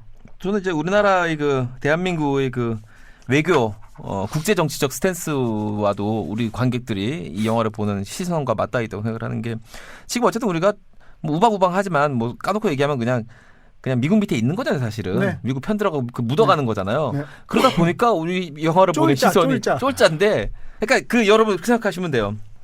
이 영화 보다 보면은 그 크리스 카일 그 부대에 통역해주는 그 통역병이 있어, 그 아랍 통역병. 예. 그 시선이 가장 정확한 시선입니다, 제가 볼 때는. 아니 근데 그거 시선으로 봐요. 아랍 통역병은 친일파 아닌가요? 그러니까 그런 상황이라니까 지금 우리가 시선을 보는 게 우리가 미군 쪽에서 영화를 보면은 이게 안 맞다니까. 그러니까 우리가 지금 보고 있는 시선이 그 친일파의 시선인 거죠. 그렇죠. 친일파의 시선으로 이 영화를 보고 있다고. 친미파. 지금 그렇게 보고. 그러니까 그 저 병자호란 때 그 역관이 정명수인가요? 김은종 PD 맞죠? 정명수. 맞아요. 정명수. 우리가 정명수의 시선으로 지금 바라보고 있는 거예요. 이게 이렇게 생각해요. 지금 제가 금방 얘기했지만 우리가 어쨌든 그 뭐 거창하게 말하면 손잡고 같이 가니까 자기 비하적으로 얘기하면 미국 그늘에 숨어 있기 때문에 우리가 이 영화를 이런 식으로 착각해서 볼 수도 있지만 우리가 미국에 조금이라도 반대하거나 미국의 어떤 그 국제 정치적인 그 어떤 그 스탠스에 반대하는 저항하는 식으로 가게 되면 언제 쳐들어올지 몰라요. 언제 한 방에 날아갈 수 있어요. 사라져. 지도에서 사라진다는 표현이. 언제 이라크골 될지 모르고 언제 얘들이 쳐들어와가지고 갑자기 우리 집에 쳐들어와가지고 비비탄 있는 권총 보고 우리 머리에 총 겨들 수도 있어요. 또 다른 얘기를 드리자면 이 영화를 보면서 그 부분이 안 드러난 거는 사실은 뭐 어차피 고민이 없는 영화니까 당연히 안 드러날 수밖에 없지만 이런 부분에 대한 얘기가 없었던 것 같아요. 제가 몇 년 전에 이제 보고선 되게 본질을 짚은 말 중에 하나다라고 생각한 말이 있는데 의룡이라는 만화에서 보면 의룡이라는 만화 이제 의사에 대한 얘기를 다룬 의사들이 정치하는 얘기를 다룬 만화인데 굉장히 명작이니까 뭐 관심 있으신 분들은 꼭 보시길 바래요. 그 만화에 보면 그런 얘기가 나와요. 어떤 업계든 정상의 자리에 서는 인간들은 단순한 쾌감에 중독되는 경우가 그러니까 단순한 쾌감에 중독되지 않고는 정상의 자리에 설 수 없다는 얘기가 나오거든요. 무슨 얘기냐 하면 자기가 하는 그 행위 자체를 즐기지 않는 사람은 그 업계의 정상에 설 수 없다는 거예요. 그 얘기가 이제 그 만화 속에서 어떤 맥락 속에서 나오냐면 되게 이 만화의 주인공이 천재 의사인데 그 천재 의사가 되게 인간적인 갈등이나 이런 거 저런 거를 많이 하니까 어떤 애가 나타나서 야 너도 째는 게 좋은 거잖아. 그 째서 수술하는 게 좋은 거지. 사람 구하는 게 좋은 게 아니라 그 째서 수술한다는 행위 자체가 좋은 거잖아. 어떤 업계든 정상에 서는 인간은 그런 단순한 쾌감에 중독되지 않고는 정상에 설 수가 없어라는 얘기가 나오거든요. 예를 들면 농구에서 정상에 선대는 거는 공을 던져서 그 그물 안으로 들어간다는 그 행위 자체를 즐기지 않고선 어느 레벨까지는 올라갈 수 있겠죠. 근데 정상에 서지는 못하는 법이거든요. 글을 써서 그냥 또 글을 써서 내가 누가 알아주고 유명해지고 막 많은 사람들이 좋아하기 때문에 잘 되는 경우도 있겠죠. 하지만 정상에 서려면 그 행위에 중독돼서 그거를 반복적으로 하지 않고는 불가능한 거거든요. 예를 들면 오아시스의 경우에도 그 매니저들이 투어 아닌 기간에는 기타를 못 잡게 하려고 온갖 노력을 다 하잖아요. 하도 기타를 잡으니까. 그러니까 그런 인간들만이 정상에 설 수 있는 거라는 얘기거든요. 저는 그 얘기에 되게 감명을 받았었는데 보면 이 크리스 카일의 경우도 그러니까 꼭 사람을 죽여서가 아니라 무언가 내가 총을 쏴서 무언가를 정확히 맞춘다는 그 단순한 쾌감에 중독되어 있는 인간일 확률이 저는 100%라고 보거든요. 근데 그거에 대한 표현이 되게 없었다는 게 좀 아쉬운 부분이에요. 그 최근에 읽은 이제 기사였는데 이 영화하고 관련된 기사였는데 그러니까 이 인류 역사상 가장 뛰어났던 스나이퍼 5명의 이제 얘기를 짧게 소개를 해놓은 건데 그 중에 한 명이에요. 물론 그 사람은 이제 뭐 자기 나라를 위해서 싸운 사람이긴 하지만 그 사람조차도 그러니까 그런 단순한 쾌감에 중독돼 있었다고 생각할 수밖에 없는 것이 핀란드 사람이에요. 러시아가 이제 핀란드를 쳐들어갔는데 그 사람이 500명인가 하는 러시아 병사를 스나이핑을 해요. 근데 이 사람이 어느 정도로 지독하냐면 이렇게 얼굴이 사진을 보면 얼굴이 이쪽 왼쪽의 얼굴이 완전 비틀어져 있거든요. 그 얼굴이 왜 비틀어져 있냐면은 그 이제 여기서도 보면 조준경을 쓰잖아요. 망원경으로 의한 조준경을 쓰잖아요. 근데 조준경을 쓰면 혹시나 햇빛에 반사돼서 내 위치가 노출될 가능성이 있는 거야. 그래서 내 위치를 노출시키지 않기 위해서 그냥 무조건 그 가늠쇠랑 이것만 가지고 그냥 쏴서 죽인다는 거죠. 그래갖고 그렇게 장시간 대고 있다 보니까 뭐 그런 일화들 대고 있다 보니까 그 얼굴이 그렇게 됐는데 그런 거는 의지만으로는 그렇게 못해요. 인간은 그거 자체를 좋아야지 그렇게 할 수 있지. 이제 PD도 그렇잖아요. 글 쓰는데 내가 이걸 써서 돈을 벌어야지 이거 가지고 그렇게 계속 지속적으로 글을 쓸 수가 없잖아요. 글 쓰는 게 좋아요 정말로. 이야기를 만드는 게 좋아요. 수학을 잘하는 사람 그 사람들은 그 수학 문제를 풀고 알아가는 게 너무 좋은 거거든요. 그러지 않고서는 어느 레벨 이상으로 올라갈 수가 없는 거거든요.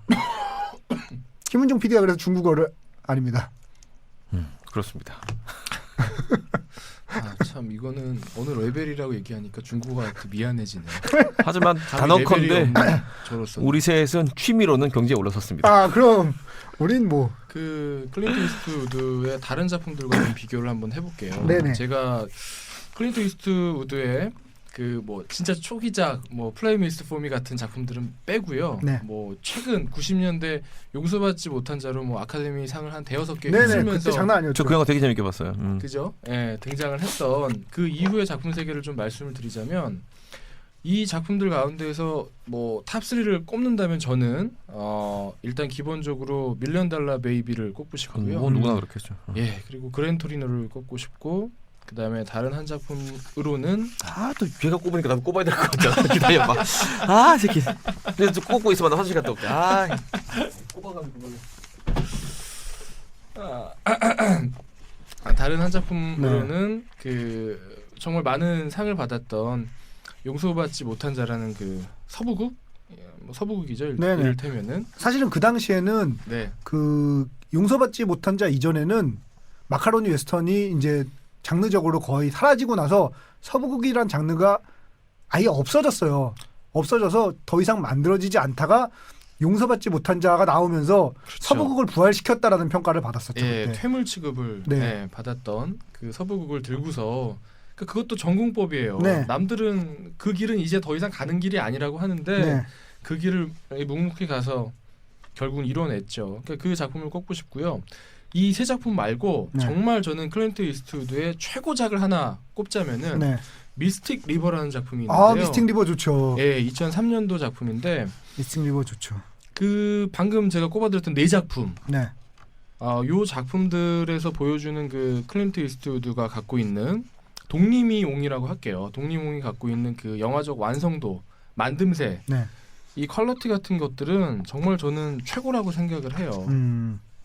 그가 갖고 있는 연출력은 기본적으로는 잔기교가 없습니다. 네. 모든 걸 다 보여주는데 이번 아메리칸 스나이퍼 같은 영화 같은 경우에 네. 방금 이승훈 PD가 지적할 수 있는 그런 문제점들이 분명히 엄청나게 많거든요. 네.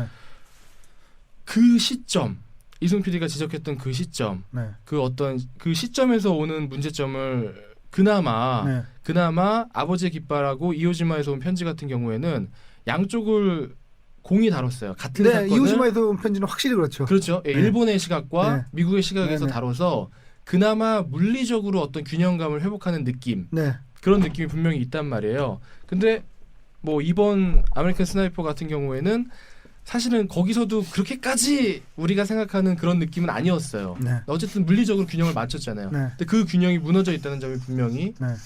이번 영화의 가장 큰 문제점이 아닌가 싶은데 밀리언 달러 베이비나 미스틱 리버 같은 작품들을 보면 그가 갖고 있는 그 방향성 네. 분명히 저는 이번 영화에서 가장 여실하게 드러났거든요. 네. 잘못된 방향성. 근데 그 방향성과는 별도로 그 발걸음에 대해서는 분명히 그 정치하고 정교하고 그 부분에 대해서는 저는 분명히 어느 정도는 인정을 해야 된다고 보는데 네. 미스틱 리버 같은 경우가 대표작이에요. 네. 작품을 보고 있으면 범죄 미스테리 작품이거든요. 네. 미스틱 저도 리버 봤어요. 보셨죠? 예. 몇 위로 꼽았어요? 1등. 4위. 아 1등. 아 1등. 아, 그게 4위로 뽑은 게 그 세 아니야? 작품 말고 단연 1등. 저는 만약에 저 한 작품을 남겨야 된다면 미스틱 리버를 남겨야 된다고 욕심도 생각하는데 3개 다 꼽고 나서 하나 더 있는 거야? 에이, 한 2개 더 꼽았지. 당연한 거 아니야? 하나 중에 하나야. 지금 머릿속으로 조명상, 미술상 다 적다.